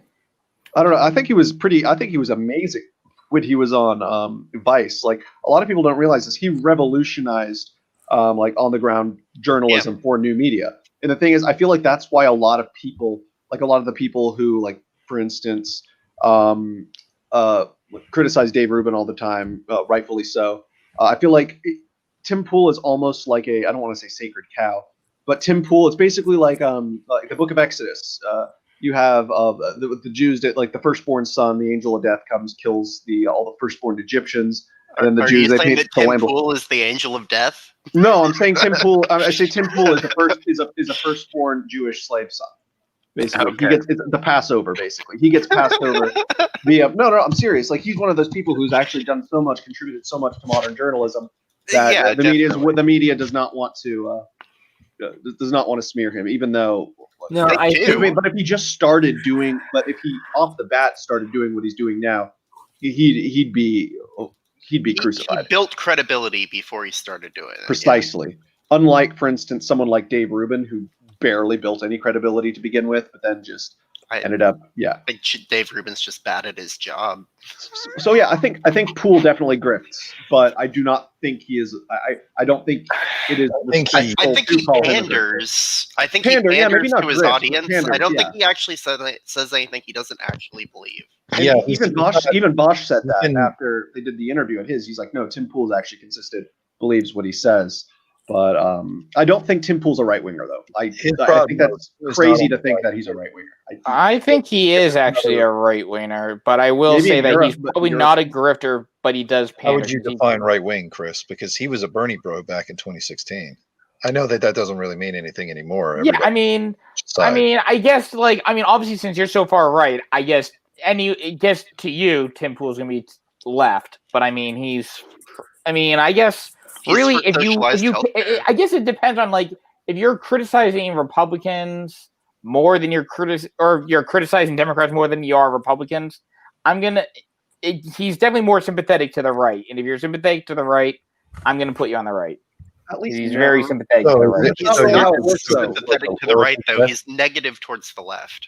That's Yeah. that's the thing. Is like, this isn't like I know this is something that the left does a lot, where it's a loyalty test. It's not.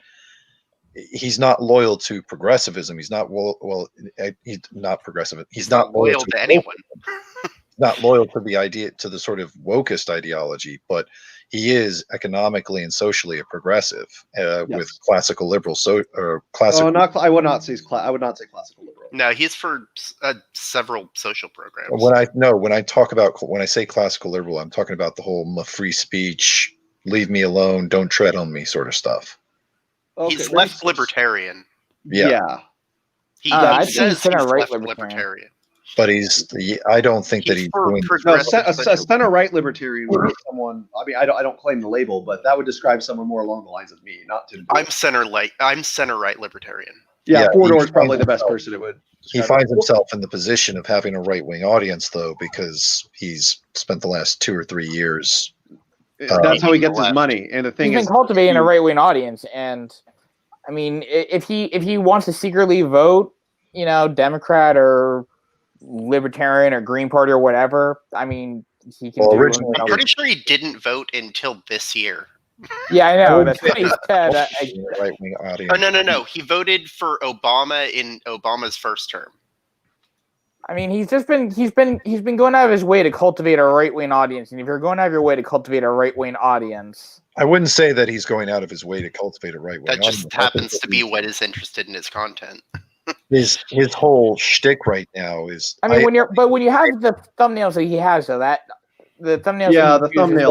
let me content he chooses to make, what he chooses to focus on, that is a conscious decision. Let me ask you this, Chris. Do you think Glenn Greenwald is on the right?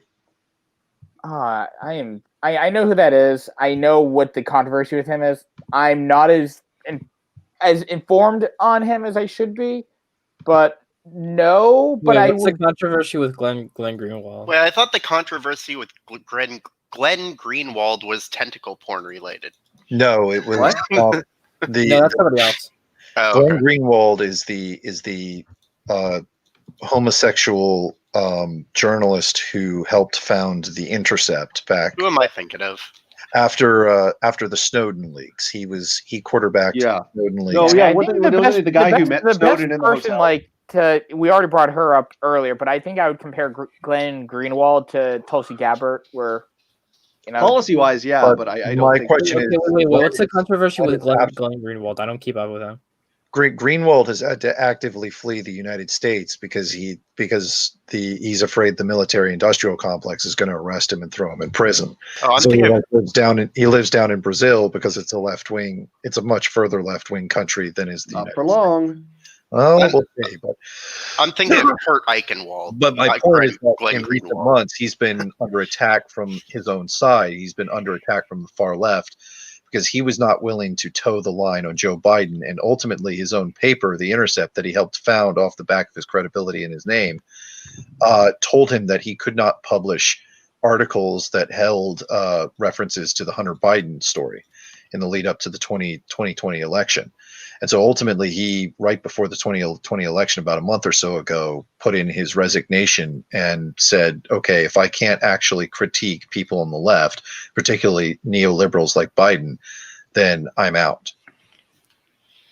Okay, like I So said, he would be. my sort of thing is like, is this like a thing, Chris, where to be on the political left, you have to be absolutely loyal to the party? Well, no, you see, I will recognize people who have left positions, like left populist type people. Like Glenn Greenwald is a prime example of a left populist type person. The Intercept and Jacobin, those two magazines are both very left populist. So they really promote a very class reductionist version of the left. The Intercept, I think, is trying to go away from that. They're trying to be a little bit more the Jacobin is class reductionist?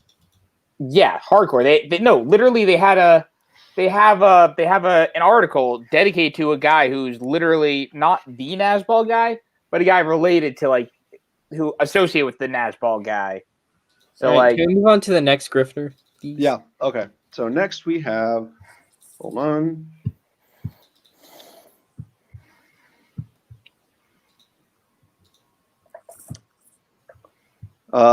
Not just James O'Keefe, but just all of Project Veritas in general. No, not a grifter. How so? Because I definitely see a little bit of both. I do think that I don't think they started out as grifting, but I think they have become grifting. I've seen the occasional story from them that is definitely a grift, but most of their stuff's pretty good. I don't think any of their stuff. I mean, they're actively lying. I think that they're not grifters in that they do believe that they're trying to do something.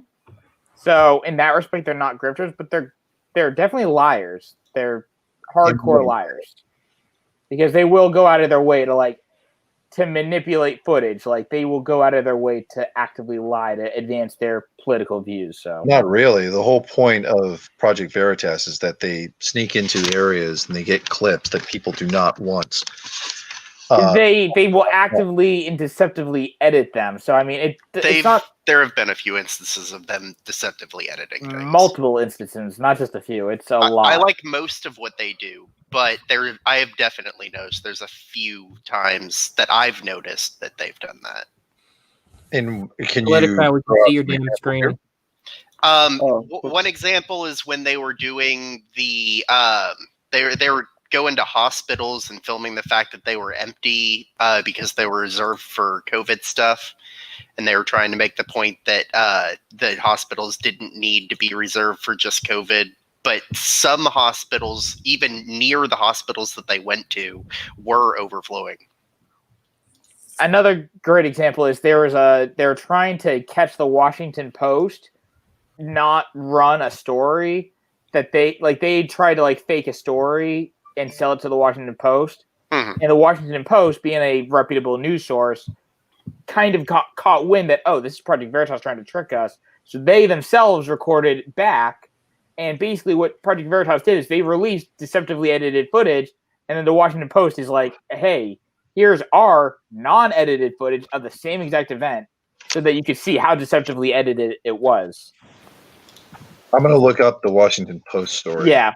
Now there's like two instances. So I think both of them are the Washington Post. One of them, so there's like two of them. There's one where there's a woman. It's interesting that you call the Washington Post a reputable source, but maybe a long time ago. Well, Yeah. the thing is that when it comes to, I wish Strange Seconds was here because he could explain this better than I can. Is when it comes to news sources, you got op-eds and you got actual journalism. So when they do journalism, they actually have to verify information. So it's not just them stating their opinion. They actually have to. That's the dumbest criticism I see people have with media sources is that they too often mix the editorial and journalistic. Yeah, when it comes to journalism, the Washington Post, you don't get Pulitzer Prizes for your op-eds. You get them for your investigative reporting, where you actually. Because the thing is that even both the the Washington Post and the New York Times, the editorial board and the news board hate each other. There's an intense rivalry in both of them. my dude, What do you think? I got family in newspapers. I'm very aware of how the dynamics of the newsroom play out. That isn't essentially the critique that's been emerging of modern media over the last 4 to 5 years.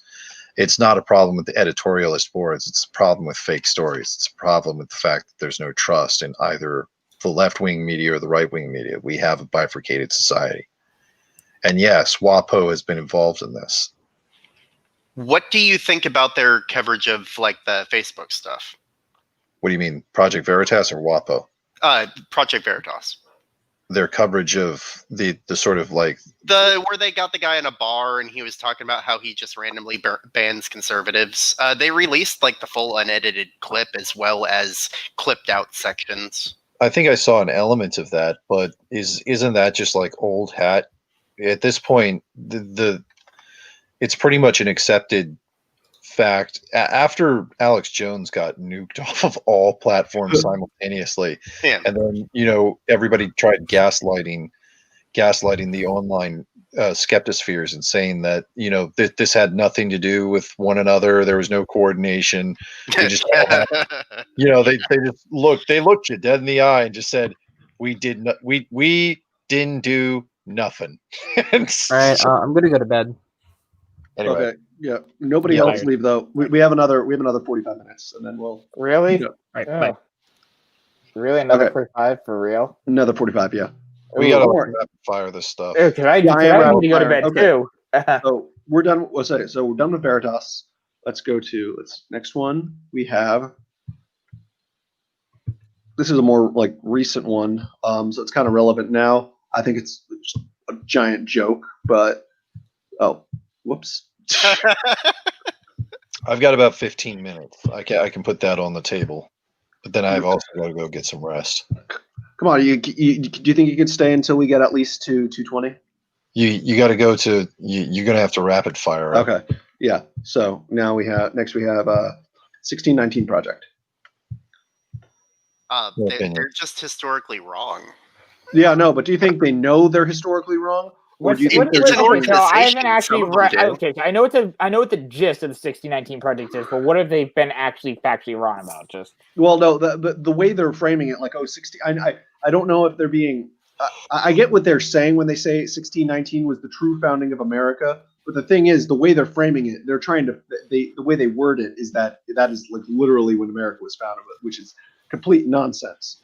I mean, I mean, as I understand it, they'd be focusing on the first permanent English settlement.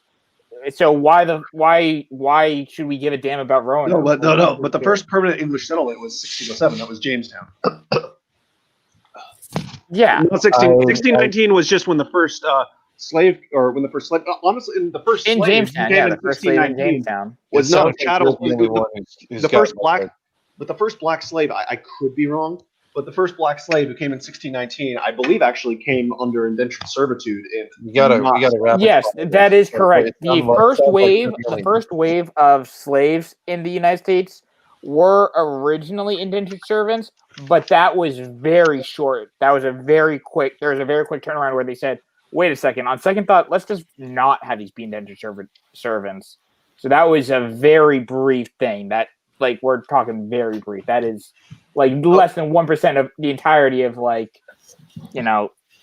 the 300 plus years of slavery. Okay, on that note, so yes, no, 1619, is it a grip? I think some of them, but it's an organization. So Okay, fair enough. So next, hold on, we are going to come to, so I'm going to do the ones that, but before, because I know Eldreamer has to go in 20 minutes, we're going to do the ones that I know that he's going to want to weigh in on, that he knows more about. So next we will go to, Just go them in order, man. If you got them lined up, just keep going. Don't make any special exceptions for me. okay, so next we have best picture I could find. Or actually, no, I'll do this one. This is a funny one. come on. Hold on. Oh. Yeah, hold on. Oh, there we go. Wait, where is it? Ah, there we go. What? No. Okay. Well, sorry, technical difficulties.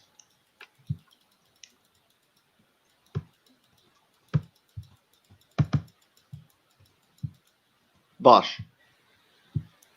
No, not really a grifter. I mean, you can disagree with his politics, but he's not really a grifter. Yeah, I think he's generally consistent in what he says. I think he has terrible politics.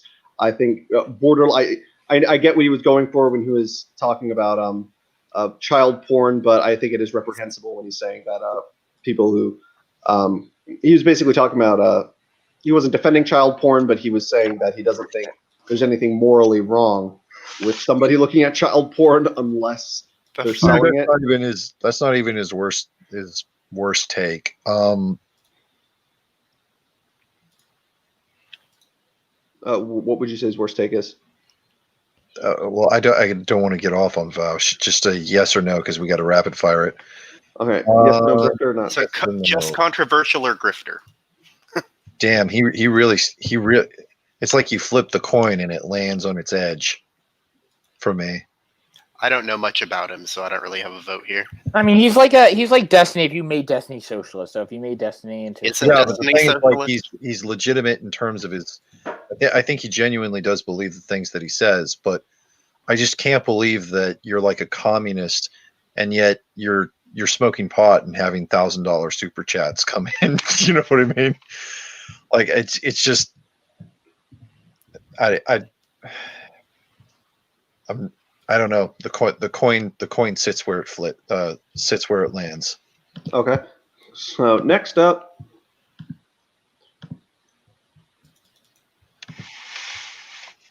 we have. Oh, god damn it! Why does it always do that? Yeah, I hate not having a mouse. Get a mouse. I know. I need to get a mouse.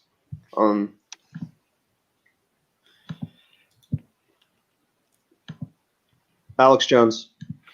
No. I think occasionally he exaggerates to the point where you might say, but I think he generally believes the gist of what he's saying. He's hyperbolic. So this is an interesting one. I actually was watching one YouTube channel that I watched, Double Toasted, actually has people who are based in Austin, and they actually talked about meeting Alex Jones during their public access days. And basically, what I heard from them is basically Alex Jones is basically he's a liar. He's a liar, and the thing is that he probably has. There's some parts of his like conspiracy theory bullshit that he probably believes in, but in general, he's just a lying grifter. He's lying and exaggerating. I think there's an element of that. Like, I definitely do think that Alex is playing this character. Yeah, it's hyperbolic. The sort of over the top Rogan on steroids, driving down the middle of the Virginia gun rally in the back of a fucking tank. Yeah.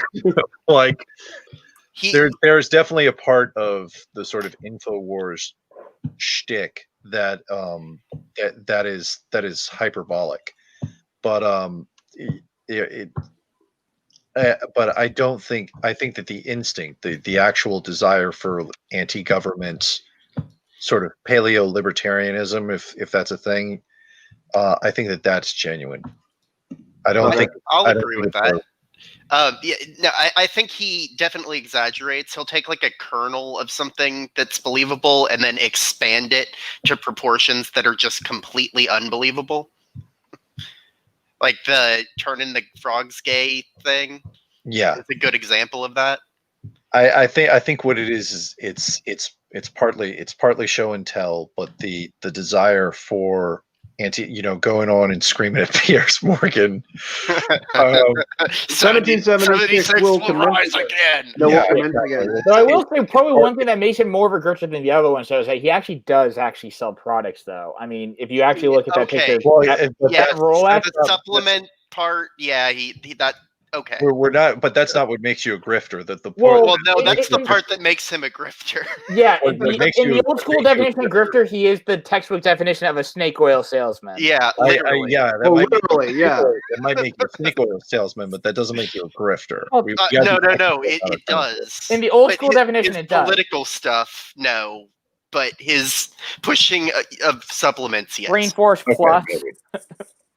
I'm That's just def- like, is he doing the political stuff because he wants to sell you supplements? I don't think he actually does. To be completely honest, 'cause that Rolex is All not right, cheap. we And can bifurcate on this one.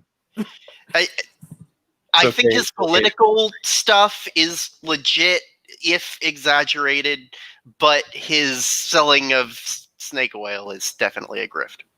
All right, Well, we gotta hit the gas here, politicrat. So Okay. next, So next up we have. Hold on. Okay, so next up we have. Okay, so you're going to. Okay. Hold on. So this one, I know, Altrimmer, you're going to have quite a few things to say about this one, especially because of like what's been going on lately. Sam Harris.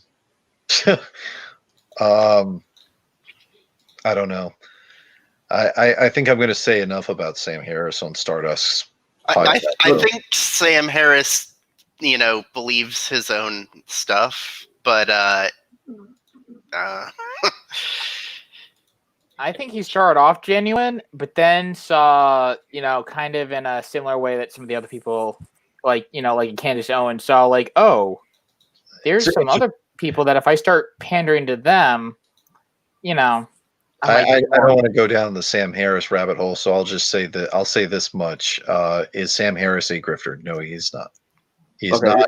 I'd say he's definitely an opportunist. He's definitely an opportunist. So I don't think he's an yeah. opportunist. Sam Harris is not doing what he's doing or saying the things that he's saying because he only wants to make money out of the sound of his own voice. I mean, I think he does like the sound of his own voice. Oh yeah, obviously. I get that sense too. yeah, I agree with that. I know. I legitimately like Sam Harris. Like a lot of the things he says. However, lately, especially with his he's kind of got on the and I don't like Trump personally, but I feel like he has sort of been leaning towards the TDS thing. I think he legitimately does hate Donald Trump and the Republicans, but I don't think it's a grift personally. I think that there's something else going on with Sam, and I think it's not too different from, ironically enough, someone who he got into a very severe argument about, and who I spoke pretty harsh words about earlier in this podcast, Ezra Klein. Shapiro. I know Shapiro and Klein are friends too. But I'm not going to espouse on that right now. Okay. So we will move on to the next one. So Sam Harris, not a grifter. So up next we have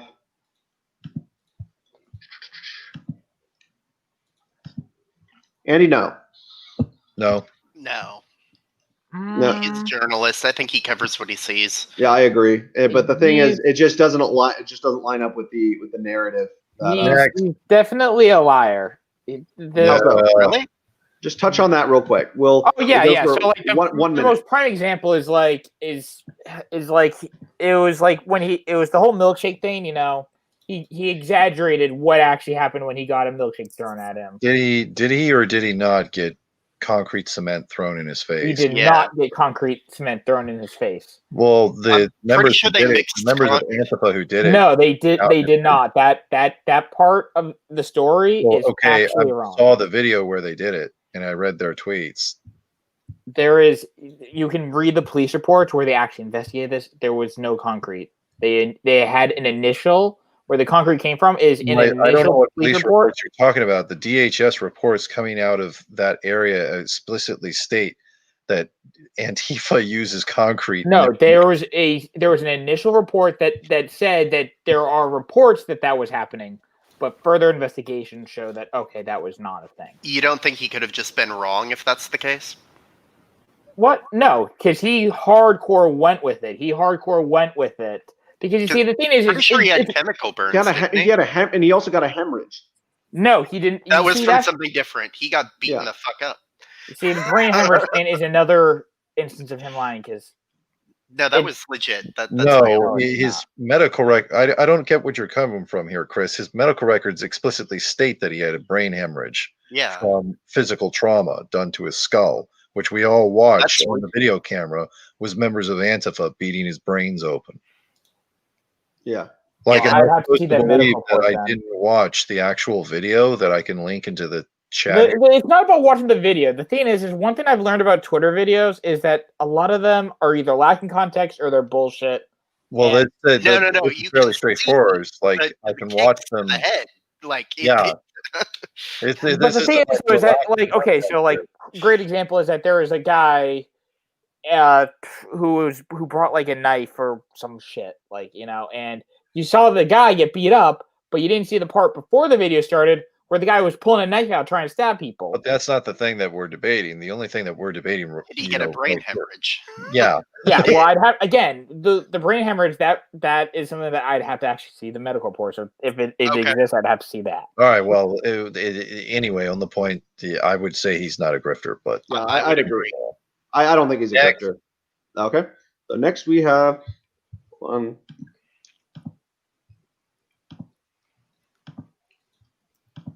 So this is an interesting one. I definitely don't think that they're grifters. However, I've heard people say that they grift to the left, especially with regards to Sagar, who's a I don't have paleocon. any idea who these. Well, these people are this is a great example of like just populists. These are people who just they pander to anti-establishment people. So I guess in that respect, because they're pandering to anti-establishment people, I guess you could call them grifters. I mean I don't think know. they're grifters, but I definitely do think that they created their show in order to appeal to a specific demographic, like political demographic. Yeah, who they really doesn't have appeal any to an representation. anti-establishment political demographic. That's why you'll find that they have like a lot of like left, left and right, and people. right-wing fans because they pander to that a shared sentiment that you can find on the left and right, where you know anti-establishment.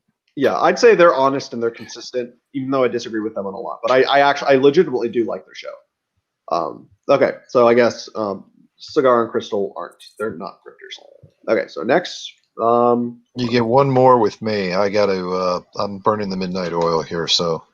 Okay, so for you, okay, I know exactly what we're gonna do with you then. Yeah, well, I mean, I'll probably bounce like when he bounces because I'm the same we way. still have four more.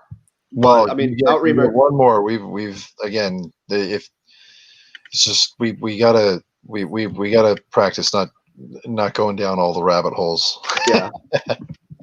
Okay, so this is somebody that you yourself, you've hold on a second. I know you have you've met him before, so I guess this is kind of the hold on. I like how you've like totally set me up to have a bunch of personal drama if anybody ever goes back through your backlog of Political Pigpen. The man, the myth, the legend, Dave Rubin. I think Dave Rubin's too dumb to be a grifter. Really? The questions he asks certain people just it makes me think he doesn't understand. I Like, just don't even I don't even know what Ruben has been doing the last 2 years. I think he's it's following possible for it Jordan to be Peterson both. around, being his hype man. I think that there was this whole awkward thing where we had these sort of public intellectual types coming out in 2017 wanting to get on. I want to necessarily like parasitically attach themselves, but it was definitely the case that you had I think he did. people sort of feeding off of the propulsion of the of JP. Mhm. And I just don't know. Like the Rubin report was already a thing, and it was already going long before JP ever really got, and it had, much better views back in 2015, 2016, 2017 before the algorithm came down on him. Mhm. He was averaging between 150, 200,000 views every interview he did, and some of the stuff was pretty interesting. He had guys from the left, he had guys from the right. I don't even really know what's going on over there anymore. Honestly, so I liked his show at first, like towards the beginning, even up until, so most people jumped off around 20, I don't know. Most people jumped off of the Dave Rubin train around 2016, 2017. However, I stuck with him until like late 20, even early 2019. But then I saw he started really only bringing on right wingers, and Well, I think the only time he did bring on big. No, it's not just that he only brought on right wingers. It's that he brought on a very particular type of right winger and a very particular type of left winger. Like what, boomercons are you mostly referring to?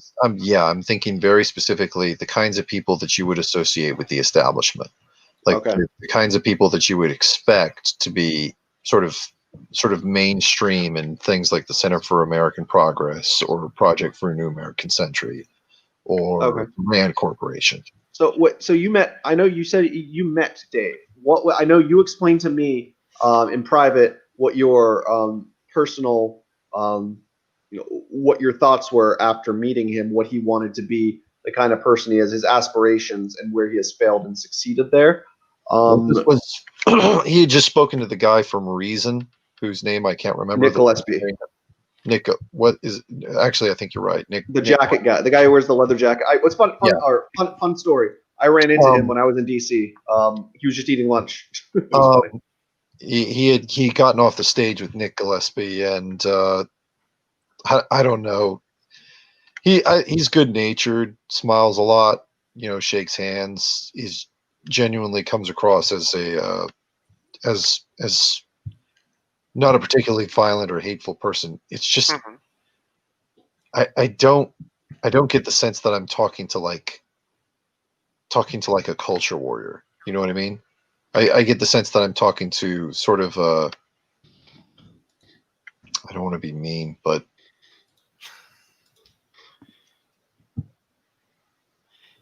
how to put it?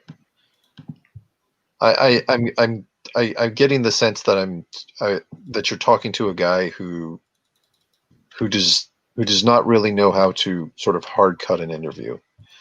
Okay, yeah. Like what he says he wanted to do, what he says he always wanted to be, is he just wanted to be Larry King. He wanted to bring on people, and he wanted to have conversations. And I guess to a certain extent, that's what he did. Yeah, that's what he's got. I don't think the questions he asks are very related to what people do a lot of the time. Yeah, that's where like the biting criticism would come in. Except I'm trying to be somewhat amicable towards him. I'm not trying to completely carve him in half here. I do think he's a grifter though. Like I told myself he wasn't for the longest time, and then I read that book of his. Terrible. He even trying to frame it as this is like what a classical liberal is supposed to be, and then he just says like all these positions. Yet he tries to make him sound like unique views that differ from the right, where there's only a couple, and then now he's talking about. So I definitely am not criticizing him for not being an atheist anymore. But my point would be, is he saying that because he's a grifter, or is he just saying that because he's not particularly Right? you get what I'm getting at, like Yeah. yeah. Well, that was my part. I think he's too dumb to be a grifter. I think it's both. I take the centrist position that he's both. It's both. He's not very bright, and he also does see where the money is. It's the thing is that he's not making money. He had a much better platform 3 or 4 years ago. Oh, totally, without a doubt. His average view count now has dropped to 25 to 50,000. I think he gets around the same number of views that Kyle Kalinske does. Well, that's because I feel like everyone's seen through it now, and then he just brings on the same 4 people back on like every time. It's not like the same 4 people, but it's all the same type of person. It's all, well, I was being hyperbolic, but yeah, you know what I mean? Like if you're the mainstream media, if you're MSNBC, if you're Fox News, or if you're what's up, Damnation? Hello. How How are you? Can everybody hear me? Yeah. I hear you, Damnation. If you're Fox News or you're MSNBC or you're CNN, you can do that sort of thing. You can have the sort of, you can bring on whoever you want because you got the corporate funding. But if you're a YouTuber, the whole point of like the YouTube skeptosphere was that you could bring on people like yourself, Politicrat, you could bring on people like Chris, you could bring on people like me, and we'd all have radically different opinions and sometimes very controversial opinions, and then we'd ping pong them off of one another. Now, He tried that once. Yeah. With Candace Owens and who was the other person? Charlie Kirk. No. No. Tommy Lahren. Yeah. Oh, yeah. He did try that one time. It did not go well. No, Oh, Blair White. shit. Yeah, that's right. Blair Yeah, White. like- Blair White. Yeah. It was Blair White and Candace Owens. Candace Owens. That's right. Yep. Yeah, it Yeah. did not go well. I didn't. Yeah. That's why he's never done that again. And it got Whoa. into like a super catty like chick fight. Yeah. Right. It was just both of them shouting at each other. Yeah, so I think he sort of he decided he wanted to back off of a lot of that, and he's settled very comfortably within, I would say, the establishment right. He's declining now, though, because the thing is, a lot of the people who he used to associate himself with, like the IDW people, everyone like Sam Harris, Joe. I know Joe Rogan's not really IDW, but he platforms a lot of them. So Sam Harris, the Weinsteins, Joe Rogan, like they don't really want anything to do with him right now. Like they're nice enough not to say him by name. He's but Jordan Peterson's hype man. Well, yeah, no, not Jordan. I don't even know what the deal is between him and Jordan Peterson right now. I assume they're probably still friends because of all the time they spend together. Well, the IDW as a political concept, I just got out of this discussion with the Eric Weinstein recently released a podcast where he sort of declared the IDW to be a more or less dead project. Mm-hmm. But the Weinstein brothers are still active, and naturally they talk to one another. They got their own podcasts, they do their own thing. But Sam is moving more and more into sort of an isolated framework, and Ruben has sort of moved away from all of them because he's established within the establishment right. And JP was never really invested in the IDW. He just wanted to talk about Bible lectures, and Joe Rogan's like, dude, what did you do? Did you do DMT? Yeah, exactly. Yeah, Joe Rogan was like, man, that's fucking crazy. Joe Rogan's whole thing is like, I kick people and I smoke DMT. Yeah. You want me to be an intellectual? I mean, he talks to some smart people, but yeah, he has like those kinds of conversations, but he doesn't fucking care about like being part of a dissident sphere. No. He just does his own thing, and it He happens wants to bring on line Bernie up with Sanders people and who like to smoke a talk. blunt with the guy. He wants to talk to Donald Trump Jr. Yeah, his whole thing is totally separate. I mean, he wanted to host a political debate between Biden and Trump. That would have been awesome. Most Americans would have watched that too. Oh, I know.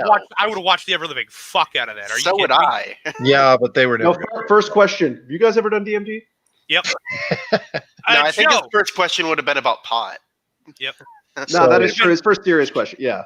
So realistically, anyway, like as far as Ruben goes, I don't know. I think he's ended up in this circumstance where he's basically ended up as a sort of PragerU type. Oh, totally.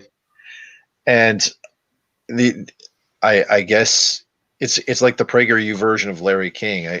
I don't think he's going to disappear. I think we'll still see him around, but I don't think we're going to see any more of the like Million Man interviews that he was doing a couple of years back. Yeah. I think that I think he's done pretty much. Like honestly, the only thing that I can see him happening that would be a major like career boost for him at this point would be, and I feel like this will be the final stage in his morphology eventually. Fox News host. oh Lord. He's probably can gonna be. He's probably gonna be like him and Tucker don't will know. probably be on a show together. Well, not even Tucker Carlson could. even seems to like him anymore. Well, people don't like Tucker Carlson anymore. Apparently, Yeah, that is true. I don't know. I don't mind. No, I think that the whole Tucker drama and the Fox News drama is just that's gonna blow over. Yeah. Like But they're definitely trying to move back to their He needs to get some They're more mainstream hard-hitting conservative. interviews in, then people like him again. yeah. Anyway, so I know Outstreamer, you have to go in a second, but before you go, I just wanted us to to watch something real quick, just for a couple seconds, because you mentioned Larry King. This is pretty famous by now. It went viral, but I think so. He always talked about how Ruben always talked about how Larry King is basically his like idol or whatever, and or his hero, something like that, and just. I don't know if this is intentional or not, but about, I don't know, almost a year ago at this point, this was like the very beginning of COVID. This happened on the interview. It was like for an entire fifth of the interview. And I think it's absolutely hilarious. This is the moment where I really started losing any respect I still had for Dave Rubin. But hold on. Jake Javits of New York. Yeah. He's a distant cousin of mine, actually. Oh, yeah? Great man. Yeah. Great man. Oh, he's got a phone.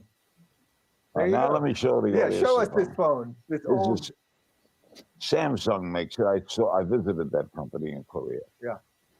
Samsung and it's ringing right now. It is.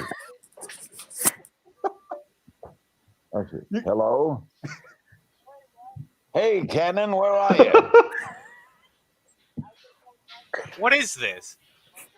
Oh, you didn't have a game Dave Rubin, today? or when Larry King answered his phone right in the middle of an interview with Dave Rubin.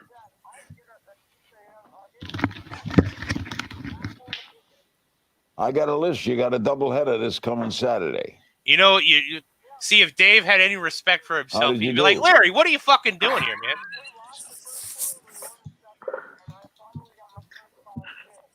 Oh, that's great. Why was this left in? I don't know. Because he does uncut content. True, I guess, man, but like this makes Dave like look like a super cup. He Exactly. That's a 3:30. I'll be honest. He's just grinning and watching Larry King talk on the phone. I'll be honest. This is the first time I've seen this, and I'm like, Dave, what are you doing here, man? Watching me talk to you. Oh wow, Cannon, you're a star. So you could do 10 minutes when you open the refrigerator. Could you, Larry? Could you hang the phone up? He wants to do his own podcast. He's going to be 20 years old. I'll bring him here. He's a great kid. All right, Ken, when am I going to see you? Tonight I'm tied up. Tomorrow I got to do that. How about Thursday? How about Friday night? You're a piss poor interviewer, man. The night before your doubleheader. I'll be at both games. Wow. Okay, I'll be there. That is just gotta love be you, Ken. ego crushing. Okay. Talk to you tomorrow. What? It just doesn't end. What? No, what? Dave! Dave! Dave! All right. I think we the Dodgers got But you could stop this now, right? Yeah, You're breaking news for me, man. That's tremendous. Who did they give up for them? Hey, I've seriously got to bail. So if you want like closing comments or something like that. Yeah, you give me your closing comments, and then that's why I brought Damnation in here to take the rest away, so we can go through the last few. Basically, Damnation. In case you don't know, we're going through a list I made trying to figure out if they are or they aren't grifters. All right. But okay, Well, closing comments out, Reamer. I mean, could have cut that out. I mean, isn't that just poetic? It's like you wanted to be Larry King, and then half, a quarter of the interview that you're talking with your great idol, he's on the phone with his wife. Well, that's his son or grandson or something. Or whatever. It's just, I don't know. I will hope that the day will come where, Ruben will be able to actually formulate a show in which we can have the kind of stuff that was implicit in what his show was going to be, which was that the way he seemed to think that this was going to go was he was going to essentially act as like a moderator for bringing on progressives and right wingers, and we would get like a more controlled form of like internet blood sports, where you would have you'd have all of these personalities that had been popping up across the internet waves over the course of the previous 4, 5, 6 years, and you'd be able to have a semi-respectable a duel of minds with Ruben as the moderator. That to me was what his show seemed to have been moving towards in 2017, 2018. And then it just essentially became... Then he brought on Blair White and Candace Owens, and they had a fight, and he never did that again. Maybe he just choked. It just seems to be that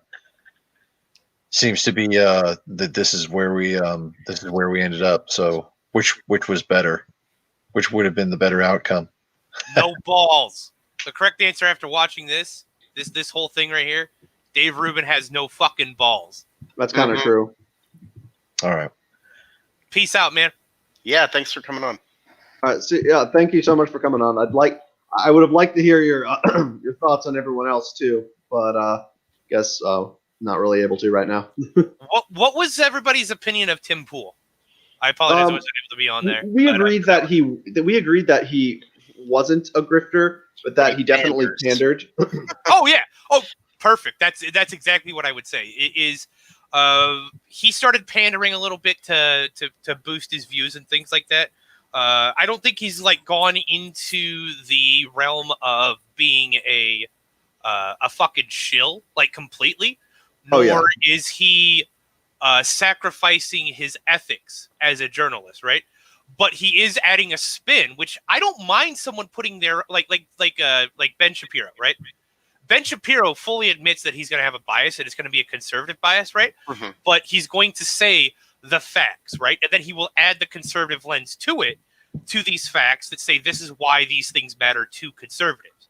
And he's completely upfront about that. Yeah. Yeah. Yeah, Tim Pool tries to play like he's totally centrist. Yeah. More or less. Yeah. No, but Dave Rubin, honestly, again, I can't believe it took me as long as it did for me to figure out that he's just in it for the money. He doesn't really have any view. I mean, I know he has views, but he's not really in it for anything but the money. He's a good presenter. He's just not a good interviewer. Yeah, exactly. No, he's not a bad presenter, and he's likable for the most part. I mean, he's pretty cringe, but you could be cringe and be a presenter. That's fine. You're on stage for like 5-10 minutes max, and you get everybody, interested in what's about to happen that isn't you. Yeah. But that is true. But so anyway, I guess we'll move on to Dave Rubin the cuck. God damn it. Rubin? No, yeah, Larry. I need to get going too. So of the three that are left, just choose one that you think I would have good things to say about her. Okay, let's see. We have oh, okay. This works. Let's do this. Hold on, let me exit out of. Okay, actually, okay. So, can you stay for 2 more, Chris? You think? I guess I could. Will depend on how long. We'll see. Probably, okay. I guess. All right. So. I mean, there's 3 left, right? I was just gonna ask if we were. I don't think Sargon. I do not think Sargon is a grifter. He's not a grifter. He believes what he says. He's just a piece of shit. He's just a piece of shit. Yeah. I agree with that. Yeah, that. I think you and I will probably disagree on Sargon being a piece of shit for different reasons. Probably. Okay. I'm the token leftist, so I don't know what your views are, but I'm the token leftist, so. Okay, so explain how he's a piece of shit. Both of you guys give your reasoning. Because again, different reasons. Yeah. So I will start off with this: his political positions, I inherently and utterly, absolutely agree with. Right? His reasoning on how he comes to it, absolutely agree with it. His stances, his operations, I agree with how he operates. Right? The issue is I have a problem with him being a smug, arrogant asshole. In any interactions that I've had with any of the people on his side or himself, right?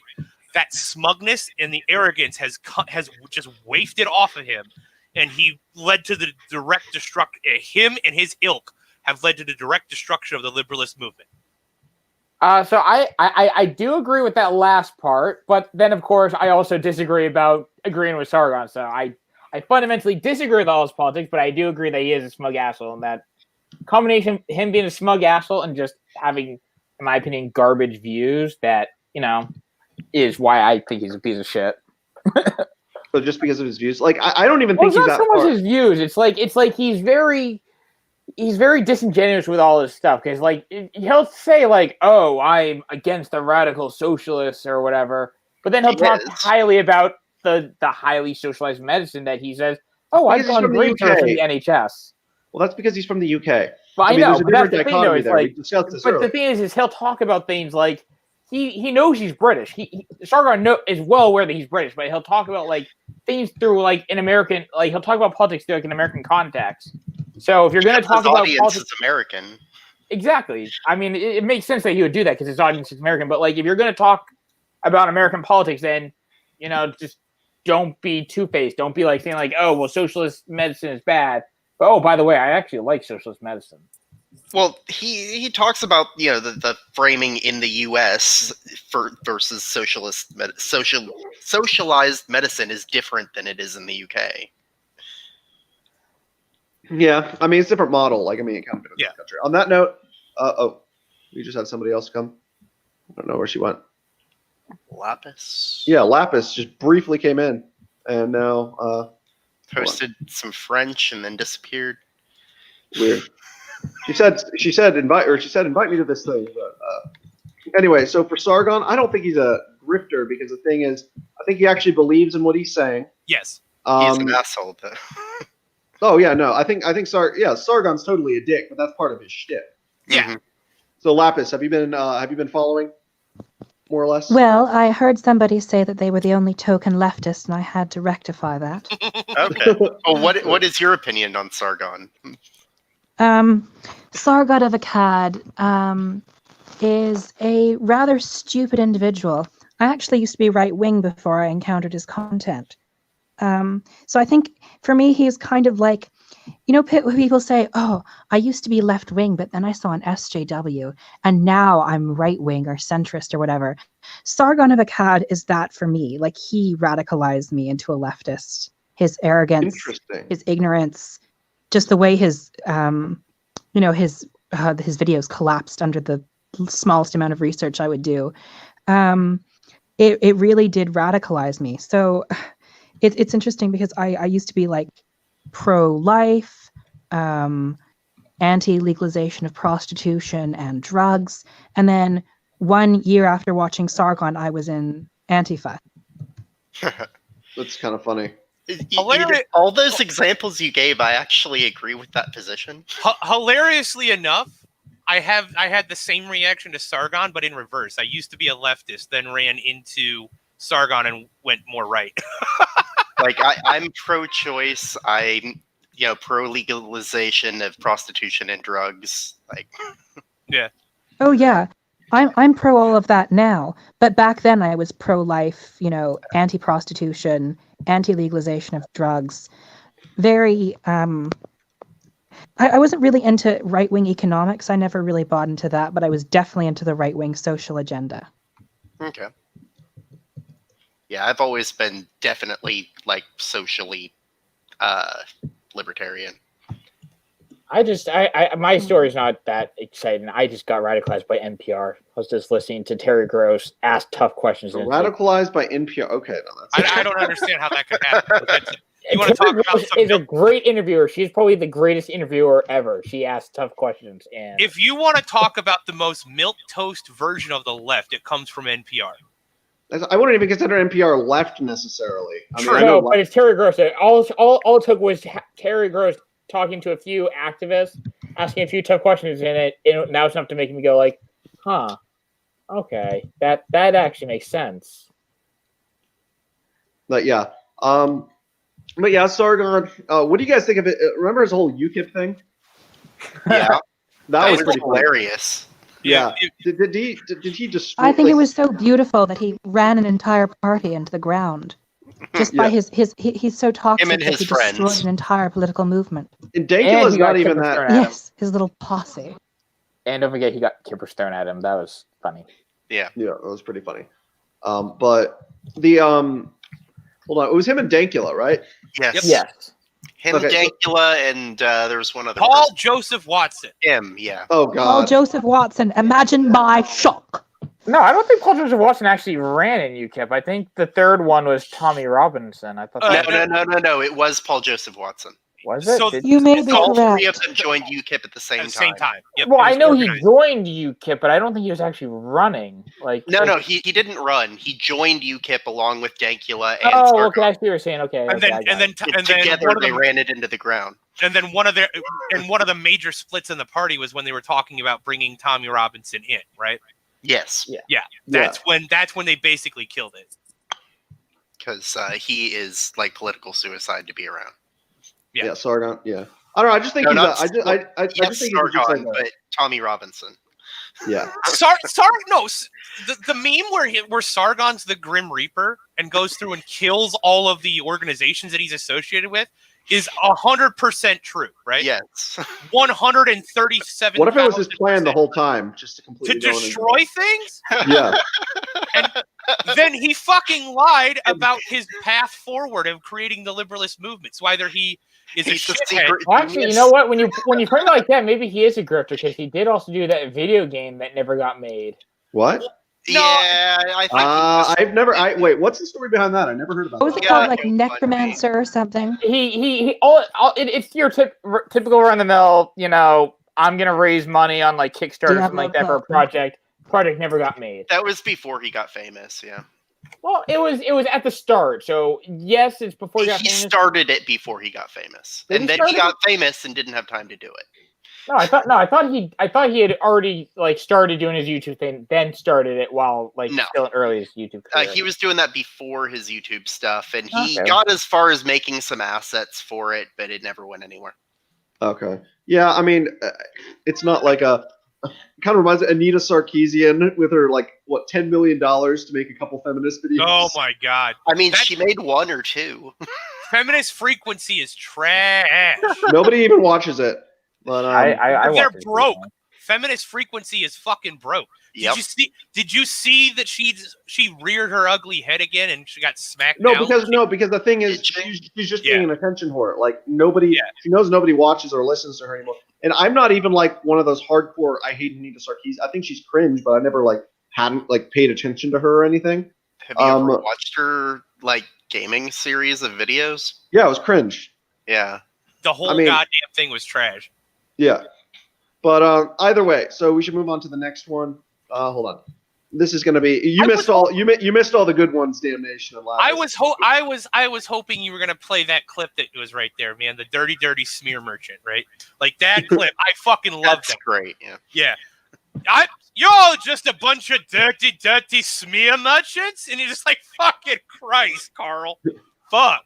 Dirty smear merchants. So we are liberalists. Oh, large Cheng. Yeah, okay, so the Young Turks in general. The social democrat himself.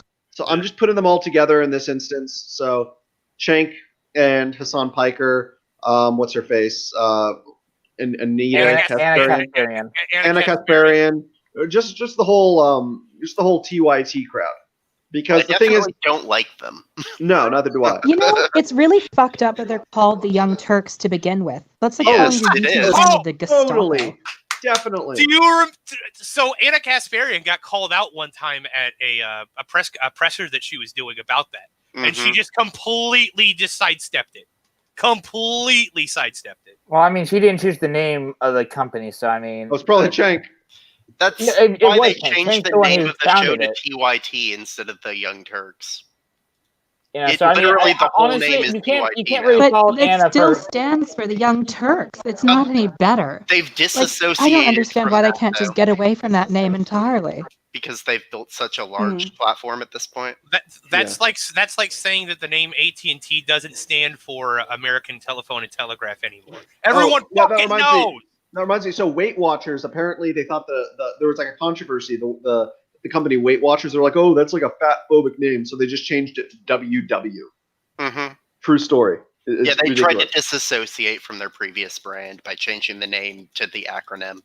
Which is still it's still the same fucking thing though. It's still this. Yeah. Anyway, but yeah. So they made an attempt.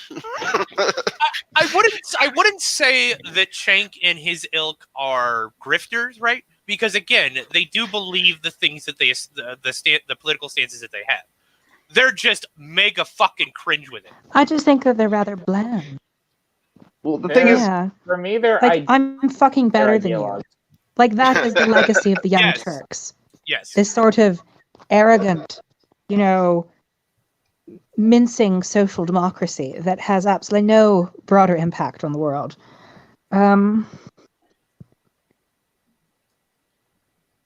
Yeah, honestly, they've always struck me. So and the they funny always thing like, is, even when they get someone with more radical politics, like Hassan Piker, they still manage to mess it up. It still manages to be LARPy and ridiculous. And I honestly, I do think it is just an inherent problem with their platform, and not necessarily the opinions they espouse. I mean, granted, I disagree with the political opinions they espouse, but even when they start espousing political opinions I like, it's still bad. My problem is that they're just too ideologue, and it's like, honestly, I don't need like another op-ed, really. I mean, it's like, because TYT, all they do is they aggregate news from other mainstream sources and then comment on it. That's all they do. So it's not like. But basically, Tim Pool with a higher budget. Yeah, in a way. I mean, or you could view them as Tucker Carlson with a lower budget. Might be a better way to. Yeah. Tucker Carlson can do the occasional good interview. I agree 100%. Yeah, but I mean, I still think like Tucker Anna Kasparian can occasionally do a good interview too. So I haven't seen one. I'm not saying you're wrong. Yeah. No, but basically, I feel like I don't we know. need a I know higher TYT, standard for people than they do good occasionally. TYT tries to market themselves as like, oh, this big leading progressive network, yet they come across as extremely corporate. I don't know if that's just me, but they come across. No, they are. I mean, they are at the end of the day, they are. I mean, I know, but like they come across almost corporate. I mean, I know they're not as big. Yeah, as by like, the Saudis, if I remember correctly. Yes. Right? No, Qatar. I thought it was Qatar. The Royal Qatar, whatever. Yeah, that's right. Yeah. That's interesting. No, fun fact. So, okay, actually, so Cenk might actually, I might say he might actually be kind of a grifter, or at least have been a grifter at first, because remember, he used to be a paleocon. He was a paleocon. Yeah, he probably is a grifter because he's anti-union, but then we'll talk up unions. He's anti-union? Yes. Yep. Oh, no. So this, I was actually going to try to touch on this, right? So there was a few news articles that came out, it was like a year or two ago, about how the union that is organized or within TYT, right, was saying they're in the middle of contract negotiations, right? And Cenk's statement was, effectively, we don't need a union because it will destroy TYT. We won't have the funds to be able to do what we need to do, right? And everybody's like, hold on a second here. Hold on one fucking second. You are one of the people that advocates for union labor. And you're saying that union labor, in fact, will raise the cost of your operation beyond profitability. So, which is exactly a right-wing argument against organized fucking labor. No. The thing is, what's funny is he's more or less, at least from exactly what you're saying. He seems to be kind of anti-private sector union, but pro-public sector union, because I know he sucks the dick of like teachers. I am unions. the opposite of that. Yeah, exactly. Me too. Yeah, so am I. I see the necessity for private sector unions. I think public sector unions totally. are a terrible idea. No, because I just think it's a conflict of interest, more or less. Especially and then because, there's me, who's like pro every union except police unions. Yeah. But yeah, no, basically. Oh, so just to go off topic for a second, Lapis, I came up with a good like label for your ideology. A winist. You are a winist. You just want to win. That's true. I do. I don't really care how, but it has to happen. Exactly. Yeah. So Hassan Piker though, I do not like Hassan Piker one bit. I think he's like a malicious little asshole who tries to be some like Chad. Like he definitely has douchebag written all over him. And I would actually, out of the TYT folks, I would say that Hassan Piker actually is a grifter, right? Yeah. He is latched onto Especially the his whole Twitch thing. He's latched onto the coattails of his uncle, Cenk Uygur, if I remember correctly. I don't even dislike Cenk. Like I feel like Cenk would be fun to talk to. Honestly, he gets worked up. Yeah. But I mean, Cenk at least seems to have a sense of humor. Hassan does. Right. Hassan seems very humorless, except when he's making fun of others. He's dull and uninformed, and he has the most brainlet fucking takes of any socialist I've ever met. Like, I enjoy talking to socialists that can articulate their points and actually understand what the hell they're talking about, right? Like Lapis, for example. Yeah, exactly. Lapis and Chris. Yes. When they're brain dead, I'm just like, you're just latching onto the coattails of your betters and trying to ride their junk up to fame. And I just get pissed off about that because I'm like, no, fuck off. Like, I want to talk. If I want to debate socialists, I will debate socialists that actually know what the hell they're talking about. And Hassan Piker is not one of those people. He's just famous because his uncle's famous. And I'm like, fuck you, you goddamn grifter piece of shit. Yeah. And that is probably why his opinions are terrible. It is the source of his fame and privilege. I mean, it's responding to his conditions of life.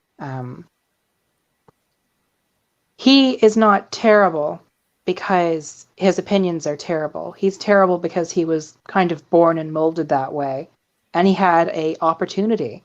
You know, his opinions are just an outgrowth of his livelihood. So what would you criticize? So in terms of TYT, as somebody who is or who considers herself far left, what would your criticisms of TYT be? Well, the hypocrisy on the union thing, one thing. Another thing, I don't believe that a leftist organization should ever try to rehabilitate a genocide. I feel like that is immediately a terrible thing. I really don't like Cenk's kind of obsession with closing the door at socialism. Like, okay, fine. I'm glad that you have really kind of popularized social democracy in America. Good for you.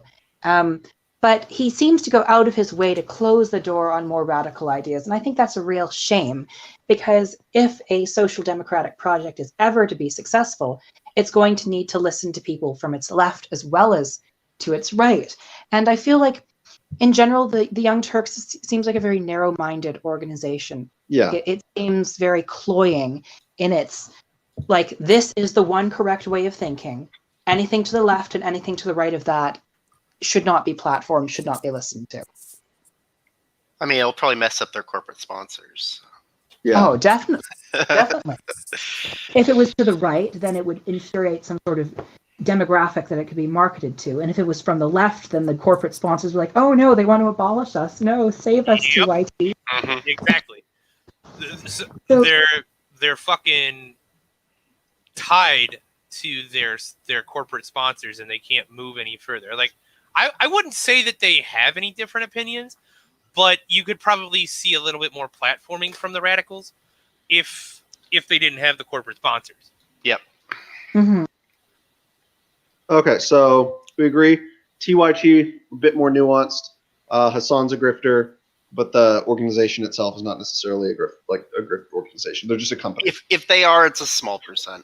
Okay. Yeah. All right. So up next we have a few more to go. We have 3 more now.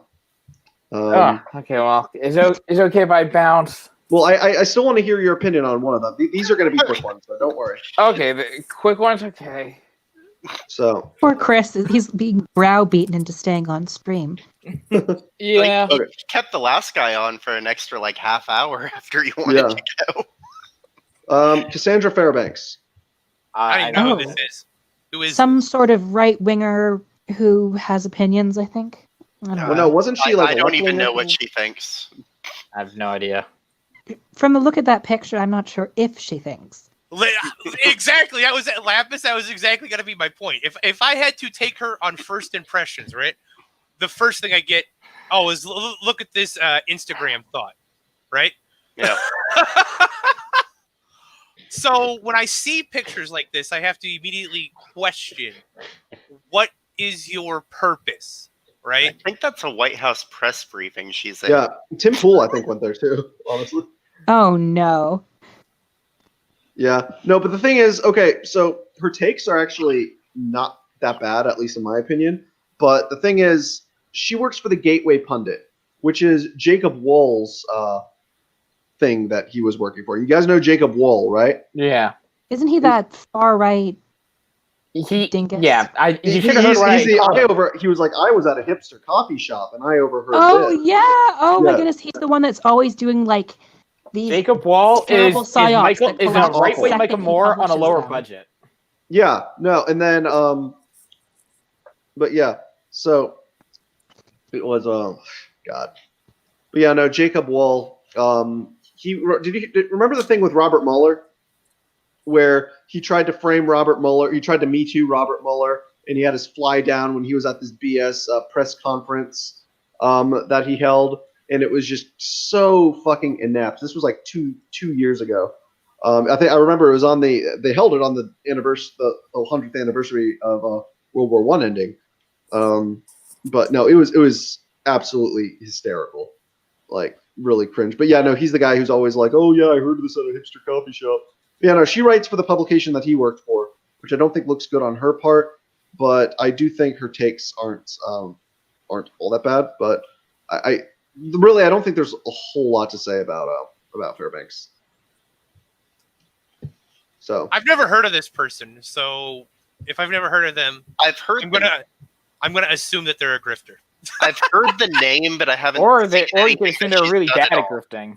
Well, no, she was a Bernie supporter, and then she was one of the Bernie supporters who ended up turning and voting for Trump in 2016. So kind of like you, damnation. Yep. Yeah. Any populist will do. Basically. The thing is that Bernie was a populist that I've always had a problem with the social justice warriors, right? Like that crew. I've always had a problem with it. Bernie's first campaign in 2016 was less on that rhetoric and more on a populist rhetoric that takes on the corporations, which I inherently agree with, right? I agree with that idea. Then on his second run, he decided he was going to kind of cuck himself to the radical progressives in his fucking party. And I was just like, no, I can't, like, you're going to adhere to their rhetoric, which is divisive, racist rhetoric. And I think that was her. I think that was more or less her thing too. But anyway, so not much to say about her. I just added her. I felt like if anybody, superpower broadcasting. He's right. Populism is meaningless. Populism is so nebulous. No, the thing is, all populism is Emmanuel Macron a populist. No, all populism is just basically going with what the polls say, like what the most popular positions are. It's a tactic, more or less.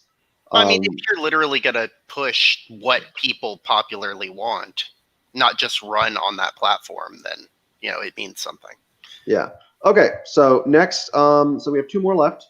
This one is more of the last two are more groups in general. So is the Southern Poverty Law Center in there? Oh boy. BreadTube. Oh. How is Sargon on BreadTube?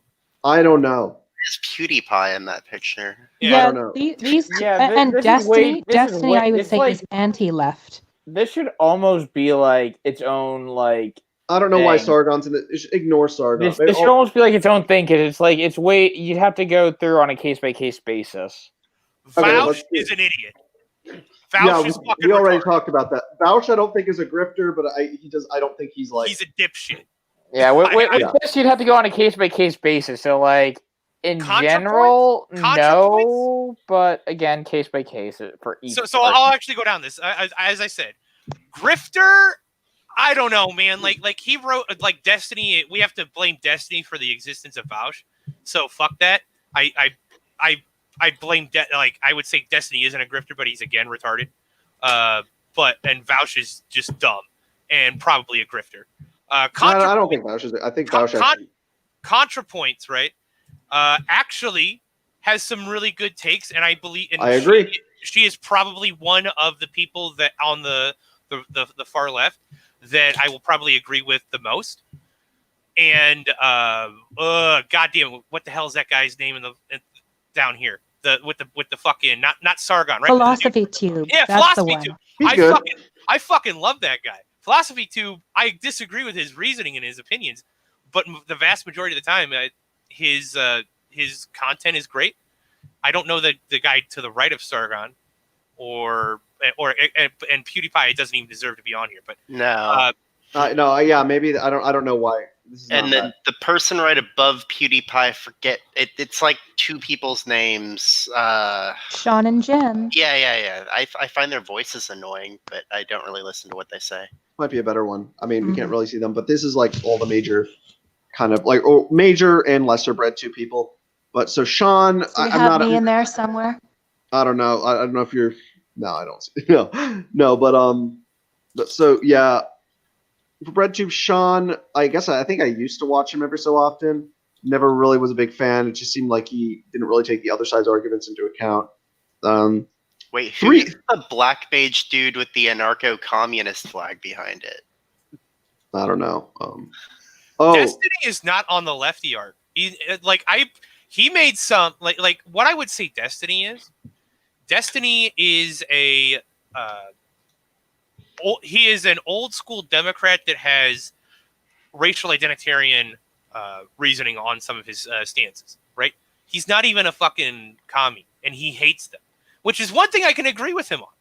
And he agrees with the idea of individual liberties and completely against socialism.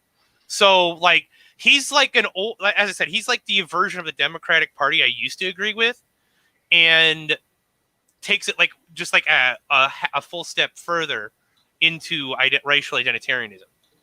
And it's like, nah, that's where me and you were going to agree on, because like he had a really good take on the whole Kyle Rittenhouse situation, which I was surprised because I had always seen him. And he's like, oh, he's just shooting off at the mouth about. We're not going to go into detail on Rittenhouse, but Yeah. just Suffice it to say, I highly disagree. But Destiny, I wouldn't consider him. I agree with what's face Demolition. I wouldn't consider him to be BreadTube. BreadTube is an interesting little experiment.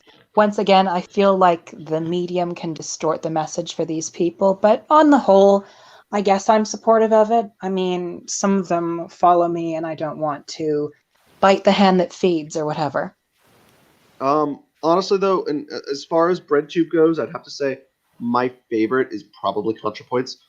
Like, I used to not really like ContraPoints for some reason. Like, I mean, it was just like wasn't really my thing. Thought she was a bit over the top, and then I started watching. I'm like, oh, she's actually intelligent. Then I found out she was in academia for like the longest time. Yeah, and then she deleted all her old videos that I used to reference all the time for people. And now she's like become. I was kind of surprised to see she's now like not like Sargon level, but she became like pretty critical of like the SJW crowd too, relatively recently. Well, she did make that. She had a rather terrible experience with some people on Twitter, and so she posted about that. I mean, she a trans woman? Which is why I'm sad that she got rid of her "Does the Left Hate Free Speech" Part 2, which was one of my favorite videos. I'm really sad about that. Well, it was probably because her voice was not up to snuff for her own. I get that, and I respect that, but at the same time, I also am very skeptical because I feel like based on her current behavior, I feel like she got rid of it. A lot of the old videos, my conspiracy theory is that she got rid of them because a lot of them conflict with her current views. A lot of people have been doing that these days. In what way? Well, the left hates free speech is not the right example to use, but like she had one about like redlining with the Freddie Gray thing, and that was just she really went into pretty good detail about the shit like redlining and shit like that, and yeah, Oh I'm kind of yeah, tired. I don't think that she's turned her back on It's not so much that she's turned her back on anyone. It's just that like it's the way she frames things now is different than what I think she used to do, and it's in a way that I think can be problematic. I think some of the way she frames things now is kind of problematic. Well, I have my criticisms of her. Actually, some of my most popular videos are just streams with ContraPoint's left-wing critics. But I don't know. I've also kind of moved away from their arguments as well and moved away from that crowd because they were not very tolerant of me talking to right-wingers. And that is where I decided to be like, okay, there needs to be a line here somewhere. Mm-hmm. You can live in your world where you don't talk to right-wingers. That's fine with me. But I'm not going to join a world like that. I have no interest in it. So yeah, I definitely think BreadTube's nuanced. There are legitimately some of them I like. For instance, Three Arrows isn't bad. He's the one where he debunks like Holocaust deniers and stuff. He's like a German social democrat. I know. Sargon ended up doing a response video to him one time. He called him Danny Deutschland, which was kind of funny. Danny Deutschland. That's pretty funny. Yeah, I don't know. I honestly, if I were to have anybody like somebody on for a history stream or just like to talk about history, he would actually be one of the people at the top of my list because I kind of want to hear what his takes on like the German metaphysical analysis of history is. I don't know. I just think like he'd be an interesting person to have on.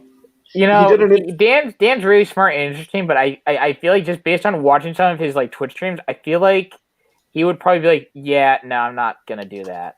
Do what? I mean, don't get me wrong, he is actually smart, but I feel like he'd probably hear you ask to talk about that, and he'd be like, nah, I'm good. I thought he liked talking about history. He does, but like not when you add the metaphysical part. That would be like, he's not that pretentious. It's not pretentious because the thing is, and I don't want to get into this discussion right now, but the thing is, you can't understand history. You have to when you look at history and you study history in order to fully understand it, you need to study it. You need to analyze it from an empirical perspective, a rational perspective, and a metaphysical perspective. You need to do all three. They're inseparable, or else you don't fully understand the macrocosm of the historical process and events how it happened. Anyway, it's kind of like just how physics and science are just as important as metaphysics in order to try to understand the nature of existence and the universe. But I'm getting off topic.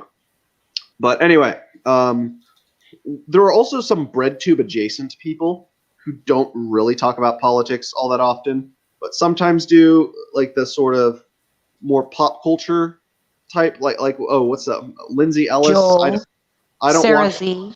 I don't watch Lindsay Ellis, but apparently, and I found out apparently she's like BreadTube adjacent or something. Yeah, I guess. I like how you have the big white M for Maria the Witch. I don't even know. I inadvertently ended her YouTube career, actually. Oh, tell that story. So I was criticizing somebody for defending necrophilia, and she decided that would be a good topic to make the video. And you can see in her in the screen. And so the thing that prompted Maria the Witch to destroy her YouTube career by defending necrophilia was, on one hand, me criticizing someone for defending necrophilia. She makes a video on it. That video is relatively unnoticed for years. Then my current boyfriend, Amir, sends the video to another right-wing channel when Maria the Witch had this popular okay, liberal meme going around on TikTok. Then he makes a massive video about it that gets 100,000 views, and lo and behold, Maria the Witch deletes all her YouTube videos. That's kind of funny. I don't think defending necrophilia is ever a good topic for a video. Never. I mean, no. Like, there are some things you just yikes.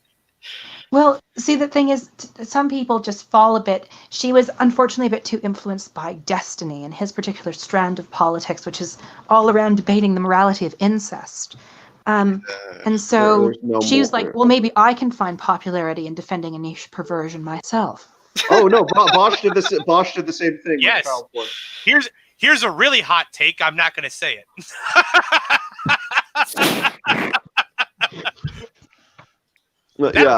That'll get this stream yeeted off of fucking YouTube. It didn't get him yeeted off of Twitch for some reason, but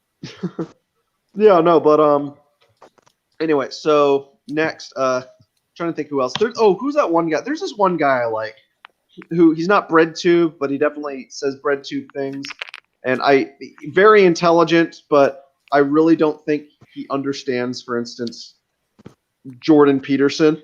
From that, and I'm not like a Jordan Peterson fanboy by any means, but I think he does miss the point when it comes to certain political topics, because he definitely is biased. But you know that one guy, he talks a lot about like movie themes and that stuff. He's the guy who always with the crazy hair and he wears the sweaters.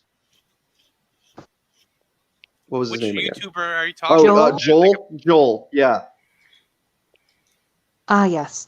I have no opinion on Joel. Shall we move on to the next group? I sense Chris's desperation. Yeah, I'm a little tired. All right, you don't want to do the one final group? I can, whatever. Just if we do it now, then let's go. Let's move forward. Okay. On that note, hold on.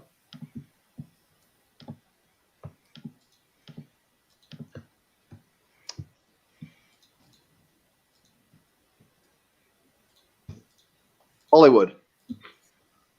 Oh. God, no. Easy. You can send them up in a 4-letter word that starts with P and ends with O. Damn it! I wanted to surprise you guys with the image, but I accidentally put it in the wrong thing. But yeah, okay, Hollywood. I mean, actors do paid promotions. That's like the definition of grift. Yeah. I mean, yeah, with Hollywood, it really depends. I mean, a lot of them, yeah, I'd wager the majority of them are probably, grifters, but some of them are genuine, so. Okay. I think it's almost better when they aren't genuine, because when they are genuine, they tend to be incredibly stupid. Yep. That's true. All right, that was a quick one. No, we need to go into detail. We need to talk about which actors do we think virtue signal the most in our Tom Cruise definitely pushes things he believes in. Yes. Oh, Jim Carrey also pushes his anti-vax nonsense. Well, Jim. True, but like, what about in terms of like actual politics? Because there Alyssa Milano is somebody who espouses, and I actually believe that she believes those and is not a grifter. Really, you think so? Because the thing is, I do not think she's a grifter. I think she's completely. Go ahead. I'm going to counter that by saying, so she was part of the Believe All Women crowd. Correct. And she's one of the major voices at first on Me Too. I guess that's commendable. She was early on board with Me Too. But so she was big in on the whole Kavanaugh thing at first. But then when the thing about, what was it? That one lady who... Tara Reid, rather. When that came out, she said, I stand with Joe Biden. Yep. Yes, and that basically destroyed the Me Too movement. So I suppose she did what the right could not. I mean, I disagree that it destroyed the Me Too movement. It's still I don't think it destroyed going on. I mean, I will say that like there's no way you could have handled that properly. Like, I mean, because like the problem is that people misunderstand what believe women mean. So they took that to be like literally words. Yeah, like basically the thing with the Tara Reid is that with her story, things did not line up. Like her story was properly vetted. It was properly looked into, and the difference between her story and Christy Blasey Ford's story, but hers didn't line up either. There was so I don't think that Biden or Kavanaugh ended up like doing anything. I think that they were both falsely accused. But the thing is, but if you compare the two, there still was like the story like against Biden there was, if you're at least making a comparison, more quote unquote corroborating evidence. If you had to pick one over the other, evidence. She literally. There wasn't any. No, I'm not saying there was some, but that story lined up. No, she changed her story in ways that victims don't change their stories. It's normal for victims to change their stories, okay? But the way Tara Reid had changed her story was in a way that is not characteristic of how women change their stories when recounting sexual assault. She literally went from saying there was no sexual assault to there was sexual assault to he raped me with penetration, and it's like you don't that sequence of events where you change the story in that way is not characteristic of how victims react. Honestly, though, do you know who completely delegitimized the entire Kavanaugh thing, though? It was another grifter that nobody's talked to in a while, Michael Avenatti. Remember him? Yeah. Oh, he was like the Democrats have to run a white male if they want to win, and well, I guess they listened to him, and he turned out to be right. Yeah, no, but it turned out he was a complete dirtbag. Like, I mean, everyone loved him at first, and then like he was like, oh yeah, he's like helping. Like, he was very useful to the Democrats' cause at first, but then he kept getting into everybody's business. He kept trying to. He was like an attention whore. But then all this stuff came out about him, and then it turned out he was a corrupt, like, psychopath. And it's honestly at that point, it's like, you either die a hero, or you live long enough to see yourself become Michael Avenatti. Yeah, the thing with Michael Avenatti, I think he was like a lawyer to the prostitute that slept with Donald Yes, Trump. Stormy Daniels. Stormy Daniels. Yes. Been a long time since I've heard that name. Stormy Daniels. Yeah. Well. That really did not figure in at all to the election. Which is fine because it's a nothing that was years. scandal. That was 2017. Normalized adultery. Yeah, it's funny with the religious right, and they don't give a shit. What's funny? Exactly. No, literally, the religious right is why Cal lost North Carolina. I just don't fucking get it. Like, the thing is, at least Biden's read a fucking Bible. Like, Trump is like, I just don't get how Tom Tillis could beat Cal. Like, Cal. I mean. Fucking Cal, you couldn't keep in your fucking pants. I fucking hate Cal so much. I don't even know who Cal is. Cal is the guy that literally was doing all the right things to win a Senate race in North Carolina, and then all of a sudden had to start doing the most PG sexting you could ever do. Like he didn't even actually get to the point where he cheated. He just did the sexting, and the sexting was all like, it was just like, it was the most PG stuff. It's like, oh, I want to like smell your hair or whatever. It's like he didn't even get explicit. Didn't send any dick pics. Just like, it's like, God damn it, Cal. But think of the missus. How did she feel? Yeah, well, I mean, I do feel bad for her, but who? Cal's wife. Oh, okay. I didn't. I mean, it must have been so beautiful to see your husband be humiliated on television like that if they were trying to cheat on you. I figured if my husband wants to cheat, he should be outed in the most humiliating way possible. But yeah. So Hollywood, I think a lot of them are like the whole thing. They try to use, like, the Oscars, for instance. Like, I mean, I've actually always liked the Oscars. I've always, hot take, enjoyed watching them. But the thing is, like, lately, and same with like all the award shows, it's just become a anti-Trump circle jerk. It's like, oh, we are so stunning and brave. We hate Trump. Yes, sir. And that's pretty much what it is. And they say the same thing, and it's like, you're just using, like, that is the reason why, like, the ratings are falling. No, like, the average person does not watch that talk about. At least in the case of the Oscars, no one likes the Academy is really for Hollywood, not for anyone else. Like, it's actors patting themselves on the back. Because the thing is people, like, a lot of times people prefer the Golden Globes because that has people outside the Hollywood industry giving, like, thoughts. It's also more informal. Yeah. Well, it's still formal. It's just it's like people, like, it's like reporters and stuff like that, and journalists and stuff like that, evaluating Hollywood versus Hollywood evaluating themselves. Yeah. Well, it also is the just a Oscar circle has jerk. become a bit more of a spectacle where everyone shows up in their fancy dresses. Well, they and they all do that. They do gossip that for at the Golden first Globes too. 3 or It's 4 just no one hours. cares about the what's Golden Globes. I don't have a It's problem with that. prestigious. I don't have a Because problem with them dressing up and making it formal. I have a problem with not at them all. patting themselves on the back and Yeah, I mean, that's the awarding thing. It's everything like to the Golden Globes, most at least like artsy there's like film that came outside out people that year. evaluating. Yeah, no, okay, but let's enough about award shows. I just wanted to bring that up as an example. Like, I remember Ricky Gervais. I loved how he completely like shat on them, and they weren't expecting that. I just think Hollywood virtue signals. Yeah, they have their beliefs, but the thing is, they think that it is up to them to like. They think that they're fucking heroes for saying like stuff that Trump people want to hear. bad. Orange Man bad. Exactly. Like, and then the thing is, like, I'm not saying they don't actually believe that. And then there are some who I do think legitimately, like, care. Like, for instance, oh god, I'm trying to think. I don't agree with his politics, but Mark Ruffalo, for example, I think he's pretty progressive. Like, I think he was a Bernie supporter. Yeah, but he still likes Chris Pratt. If you want a real example of a celebrity that actually walks the walk, Chris Pratt is pretty cool too. He just like stays away from all the political stuff, and so that's why he's because they don't agree with him.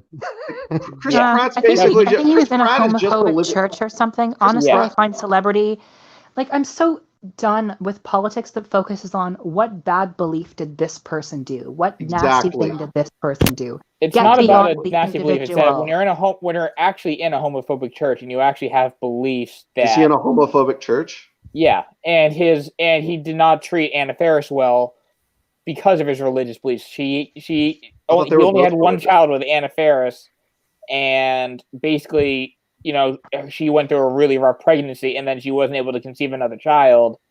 But his religious beliefs say that we need to procreate like rabbits, and basically humiliated Anna Faris during their marriage. And I don't know anything about basically, that. Basically, if you want a celebrity that's not problematic, that's actually walking the walk and talking the talk, is Shailene Woodley. Is she's actually really good. She actually does real activism. Yeah, and then also and then also she's like criticized some woke stuff. I know in the past too. Yeah, no, it's not that she criticizes woke stuff. It's that I'm just saying that's just one thing. Criticize the performative wokeness. Yeah. So like she'll actually be woke and actually walk the walk and actually like do the shit. Like, well, not even woke, because like when I think of woke is kind of the over the top dumb shit. But if you're using woke in the way that it was originally conceived, it's but nobody uses it like that anymore. Well, woke has become a pejorative.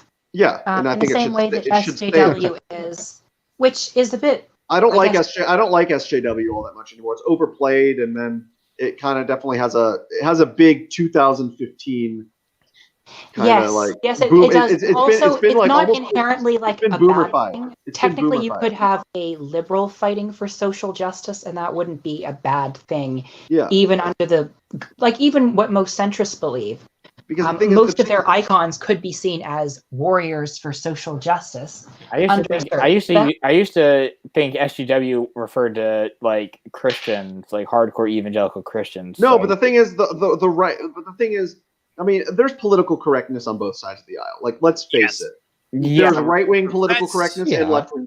Like, that's for instance, why. Hold on, let me because I'm 34 and I grew up during the 90s, man.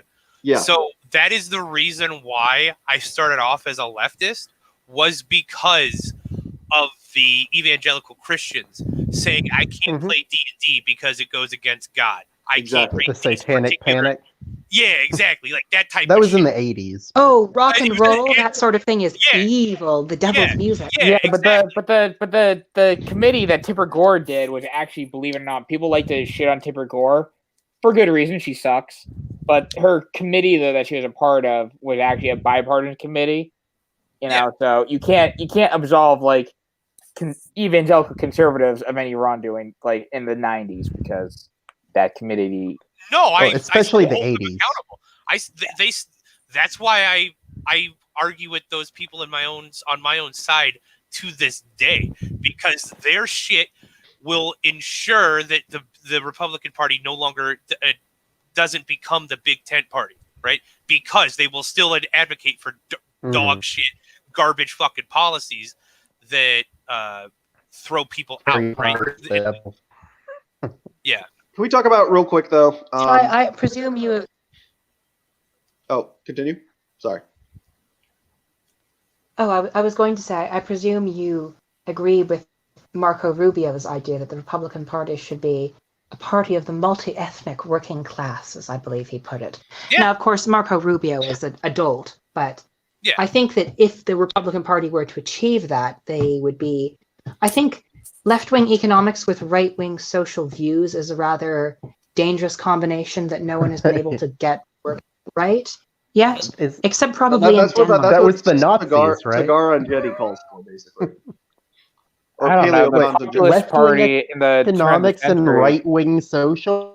That's the it's like that. That's basically like paleo-conservatism in a lot of ways. But yeah. By the way, can we talk about just for at least for a brief second the biggest epic fail grift in Hollywood? Jesse Smollett. Oh. That was fucking funny. hilarious. Like, we could talk about mean, but like I think you just said everything we needed to say about it, right? Like I think Dave Chappelle put it best too in his special. Yeah. He got called out. Yeah. Like he deserves to go to fucking prison for wasting taxpayer dollars and filing a false police report. And then just the entire alibi was stupid too. It's like, first of all, you don't have MAGA hat wearers in downtown Chicago. Nobody just carries around a noose with him, or with them. Why would he be going out? First of all, it was a polar vortex. 2 in the morning.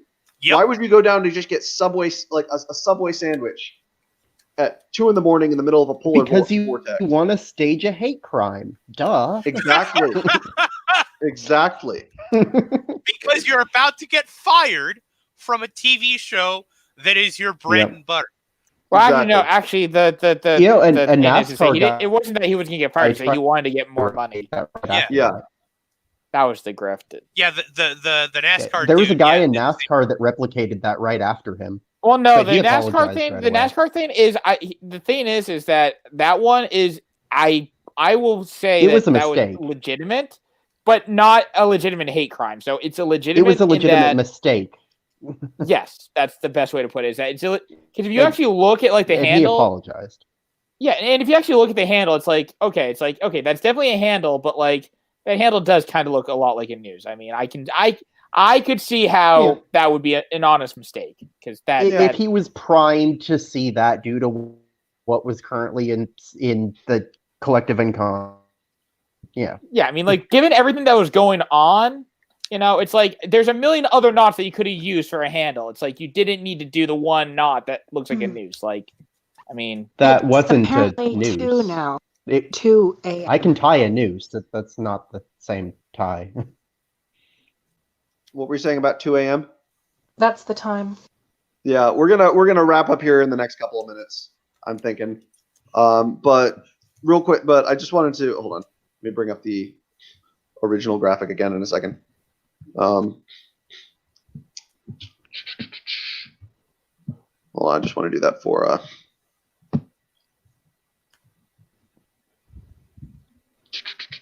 there we go. Wait, where is it? Yeah.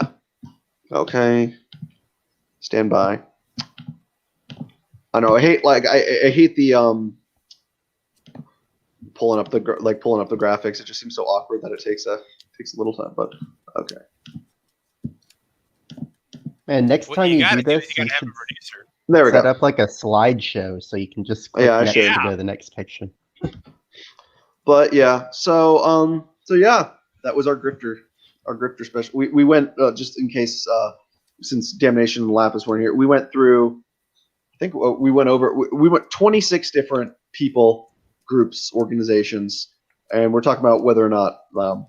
But we never did Jacob Wall though. That actually kind of makes me a little sad. Well, yeah, we mentioned Jacob Wall. Yeah, we know we mentioned him enough to shit on him, but I do see that you did the Lincoln Project. That's a definition of a fucking grift, man. Yeah, no, but we talked about how they're not grifting for money; they're grifting for power. Yes. So it was a bit of a different kind of grift. And at least And but the thing is, unlike a lot of other like these people, these individuals, these groups, they're at least open about it. Yeah. So, but although it actually was also a grift for money when you think about it, but I need to provide the evidence. Getting money through having power. Yeah, that's true. It's just the Lincoln Project is dreadful on so many levels. I hate it. I hate it so much. It is the embodiment of everything wrong with the current Democrats, but that is a rant for another time. Yeah, but so anyway, so let's end by first who's everybody's favorite grifter, like and least favorite grifter? We could be tongue in cheek or serious in terms of like whether my favorite grifter is Jacob Wall. Hold on, Chris. No, I just want to say whether or not you like favorite in either that, like if you respect their tactic, how they go about it, or just absolutely hilarious and inept. Like, for instance, like fucking Laura Loomer, just like somebody who's like really she's inept. Beautiful. Yeah, she's so beautiful. But or just like, who's your favorite grifter and who's your least favorite grifter? You could give it for any reason. Again, tongue in cheek or unironic, like serious. We'll start with Chris. Okay, go ahead. My favorite grifter is probably Jacob Wool, just because like I just like calling him like a knockoff like right wing Michael Moore, because like he tries to like he tries to like do a grift, but he doesn't have the actual money to do a grift, so like he just fails every time he tries to do it. He does a press conference. So inept. He's beautiful. I love that. And then my least favorite grifter, because I actually dislike this person, would probably be Brianna Joy Gray. Who's that? I feel the name sounds familiar. She was the press secretary for the Bernie Sanders campaign. That's right. Yeah. She's somebody who's a Harvard educated person, so she's not poor. Okay, she actually she chose to go to a private university, and basically she's like trying to say like, oh well, I'm in this poor apartment, where it's like, no, you're not. You have a law degree. You have a freaking law degree. You're not poor. And she's trying to promote this like super toxic class reductionism, and people like on the left just eat it up because of her association with Bernie Sanders, and it just annoys me because it's like when you're literally saying like, oh, I should have voted for Donald Trump because I could push him left. That's like that's not how that works. You could not push Donald Trump left. You can't push Donald Trump anywhere. Exactly. Not only can not push him anywhere, but like where he wants. Yeah. You can gently guide him in a direction by complimenting him. You can lure him places. Yeah, you can lure him places, absolutely. But you're not going to force that man to do a fucking thing. Like, he will literally tell you to go fuck yourself. Yeah, so she's my least favorite just because, like, she poisoned the well so bad, I feel like. Okay. You done, Chris, or should we move on? Yeah, I'm good. Damnation? I'm good. All right, Damnation. My favorite grifter is Count Dankula, right? Because he will tell you. You think he's a grifter? No, I don't. But he will tell you he is, and then you have to figure out whether or not he's actually being a fucking shit poster, or he's grifting you, or he's just trolling you, right? Like it's the fucking and it's your boy Raid Shadow Legends. Yeah. Yeah. Like, oh man. My least favorite one. God, I don't have a least favorite. I think a good chunk of grifters are just terrible, man. Like if I spot them, I'm like whatever, go away. I'm not gonna give you any money. But out of them, I think I would probably be like Sargon. Like I don't think he's a grifter, but I think he's an idiot and he's a dipshit. But okay, Fordor. I think Alex Jones selling supplements is definitely my favorite grifter. I fucked up. I should have went with Alex Jones. Fuck. And I think Candace Owens is probably my least favorite due to the stuff she did before she swung right wing so quickly. Okay. Swung right wing. Okay, and Lapis. She just jumped over to the other side of the political spectrum. My favorite grifter, let's see. I suppose I'd have to go with Sargon, because I think that he's Paul Joseph Watson. Ooh, Paul Joseph Watson provides me so much joy with his bizarre, twisted worldview. And it's also quite funny watching him realize that he's not quite stupid enough to be Alex Jones, and so every now and then you'll see a glimmer of him dying inside, having to put up with Alex Jones's nonsense. Was he like Alex Jones's protege? Yes, he was. He is like Alex Jones's pet. And remember as for Fordor, were you there? Wait, hold on a second. Fordor, were you there when Dakota's on the Raven server when he streamed Alex Jones's like 9/11 video or whatever, and he was like, "Now we're here." This was like 2005. Now we're here to meet the young British journalist. This is Paul Joseph Watson, and he's so young. He's like 19 years old, and we died. That's hilarious.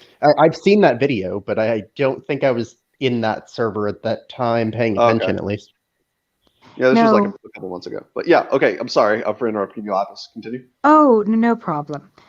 My least favorite grifter would be Dave Rubin, because I believe that he has no soul.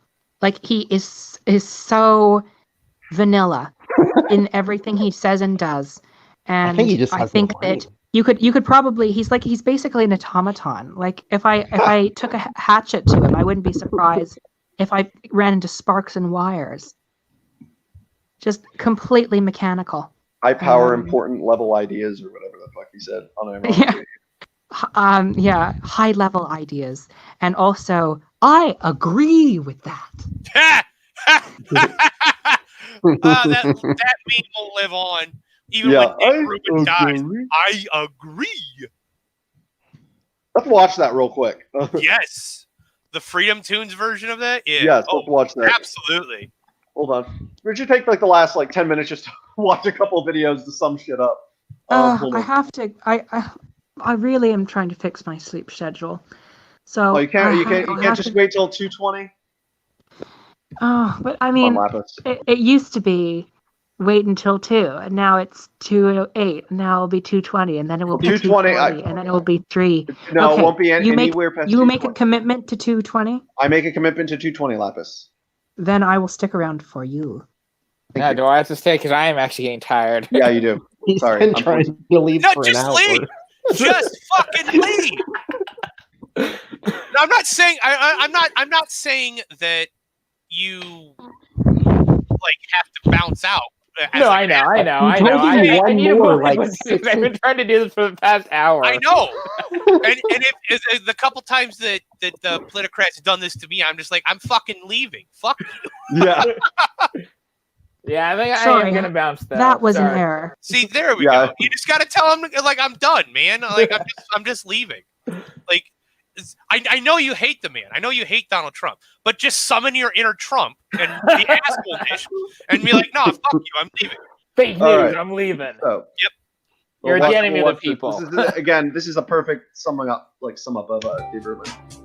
Freedom Tunes. Welcome to the Rubin Report. I'm your host, Dave Rubin. The regressive left has abandoned liberal values. The left is no longer liberal. They're regressive.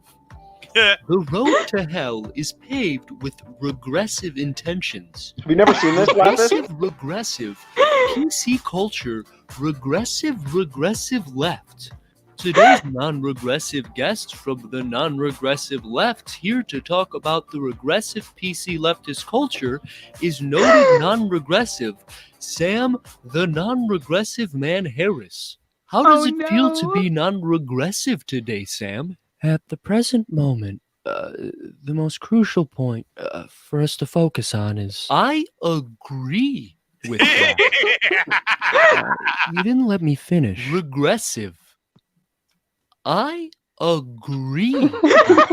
Honestly, Dave, if you believe that you can just agree with your guests on everything they say, you're totally... I agree with that. It's like if you're not embodying the mythos of the archetypal hero by metaphorically dying, you're never going to kill the snake man, let alone rescue your father from the underworld. Who has a billion of anything? Nobody. It's absurd. I agree with that. I hope you're doing well, Dave.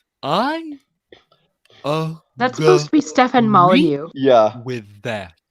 Okay, so you're agreeing with me, Dave. Oh, man. You should have put him in the list of grifters. Agree. The regressive left left. Well, he's okay, I'm actually sorry a to interrupt, cultist. but Yeah, I was Dave, considering how it, but I think attractive I don't was think your single he's in a mother? different league. Did she leave you a daycare? I agree. Anita Sarkeesian spent $17 billion on a 30-second video where she says the word feminism 4 times. After promising her donor she could get the video done in... I agree. Honestly, gang, I knew this was happening. He was agreeing with all of us. This is clearly not an honest person that we're dealing with. I view him truly as a bad actor. Well, that depends on what your definition of truth is, Sam. Oh, not this again. So, I'm not the only one he agrees with? Okay, folks, clearly, as I've mentioned, he's been agreeing with all of us on everything when he should only be agreeing with me on everything, okay? If you think we're ever going to be doing your show again after this, you are sorely mistaken, Buster Brown. My gosh! What you have done here today cuts to the depth of my soul and strips me of my faith in human virtue. I may have brought humanity 1,000 years forward in moral philosophy, but you've set it back 2,000. I can't think of anyone more likely to have been spanked as a child. Man, Good luck finding new people. That sounds like a Stephen Molyneux argument if I have ever fucking Exactly. Our heard. next guest Jesus. is the only person I was able Because he to always likes to do the armchair show, diagnose but is people. secretly the person I've wanted You to had an interview. abusive childhood. You secretly Welcome hate your father. award-winning journalist Rave Dubin. Rave, do you certified agree with psychologist, that? right? I agree with that. Molyneux? I don't think so. Yeah, Molyneux's Yeah, I wife, think I he's believe, so- was a psychologist or something like that got her accreditation removed. I mean, Yeah, because fair they enough. wanted like kids to divorce from like their parents, basically, or what do you call it? Yeah, they want you Associate to or- dump your family if you didn't like yeah, basically just join their stupid cult, cut off your family Yeah. and all of your friends, and join and the go be an stupid Molyneux cult. anarcho-capitalist. It's basically just the suppressive person aspect of Scientology. Well, and then Oh. with anarcho-capitalism on top of it. Mhm. He's not even really an ANCAP, I don't think. No, Oh, he more is of like definitely a an ANCAP. fascist with like very, very little ANCAP paint. An on him. ANFASH. He's an ANFASH. I think that's Yeah, the best way and to describe I it. have How a can certain you amount be of an respect for. How is I that? never like. I anarcho-capitalists. honestly, I never like. That's an oxymoron. I never liked. Well, that's the joke. That's kind of the joke. But I never liked Molyneux. He never. I guess he wants to be a fascist in certain realms, but he doesn't want to do any work. No, kind of like Donald Trump doesn't have an attention. He doesn't have the attention span to be a dictator. Sure, I agree with that. Anyway, so we're gonna watch Yeah. one more video. This was absolutely hilarious. I don't know if any of you guys have seen this one. I fucking but love this. It's Alex Jones and Cenk Uygur, two people who are on our list. Lapis, you missed the I part love on this Alex video. Jones. But yes. This is All right, we're back on the Young Turks. You guys hear it? Obviously, a little bit of commotion here. As Alex Jones and a guy significantly worse than him entered the stage here. What changes in demographics is that he wins white males in such overwhelming numbers that it overcomes every other demographic advantage Hillary has. Oh, Jesus. Hey, Alex Jones, how you doing? See you, man. You're looking sexy. All right. Hey, I've how's never the seen revolution this going? from You the guys talking about Czech. We are indeed, Alex. The revolution is afoot. Welcome to the Young Turks. the overthrow of America is not? I am The going revolution to is restore afoot. American democracy along with progressives and conservatives in this country. All right. Well, I gotta tell you, I am really, really proud to be here with you. It's good to meet you in person. I don't think. How are you guys doing? We're doing okay. You like all our Hillary for President shirts everywhere? No, I kind of despise it. What shirts are they? I haven't seen any of them. You haven't seen? Oh my God! You Wait didn't for see it. me. I don't exist. If you didn't see me, I'm not. Jimmy Dore. All right, guys. Okay. Here, look at this. let me I see. got a new shirt for you right here. It's rape.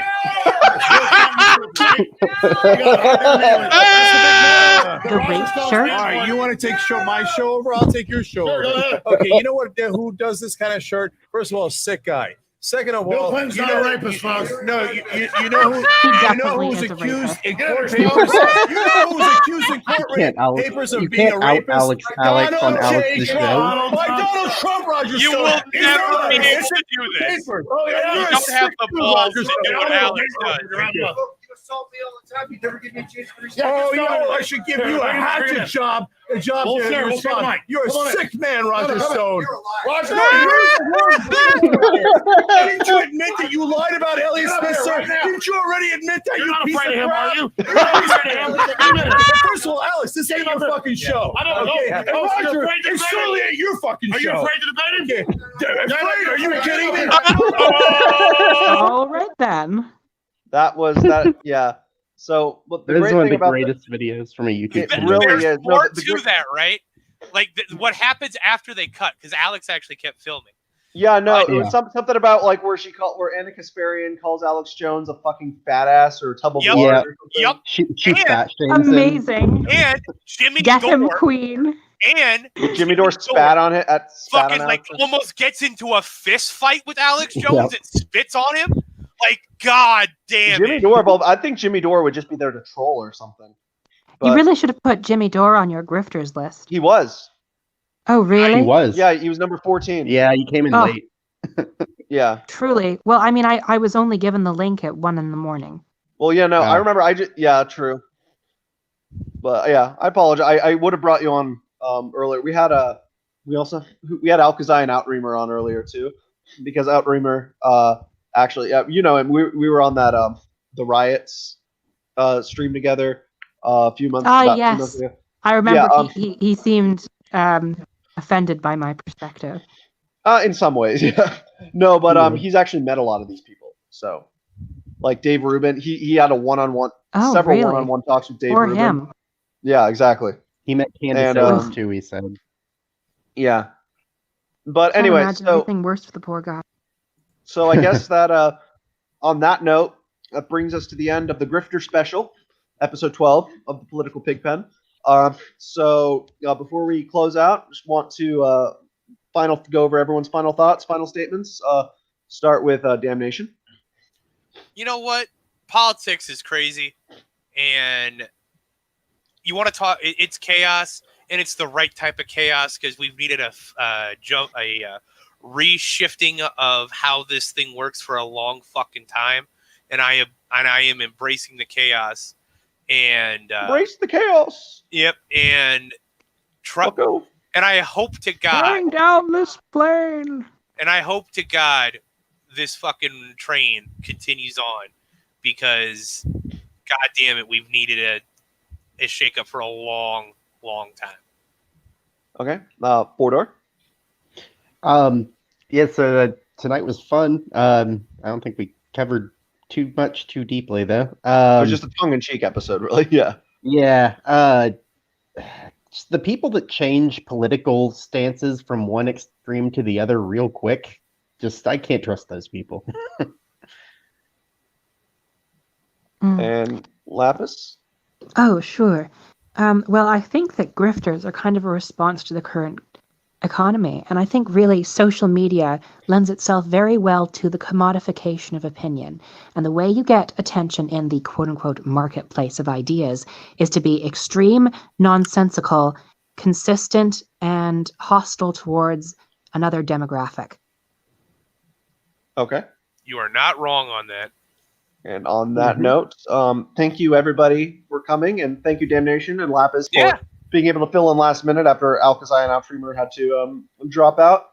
So, I'm glad we were able to do this because normally on more serious topics, it's a lot harder to be able to get people on the left and the right to come on and actually agree, to come on and have a discussion because it's gotten a little crazy sometimes, but I'm glad we could come together and just to shit on charlatans and exonerate some and then pass judgments onto others.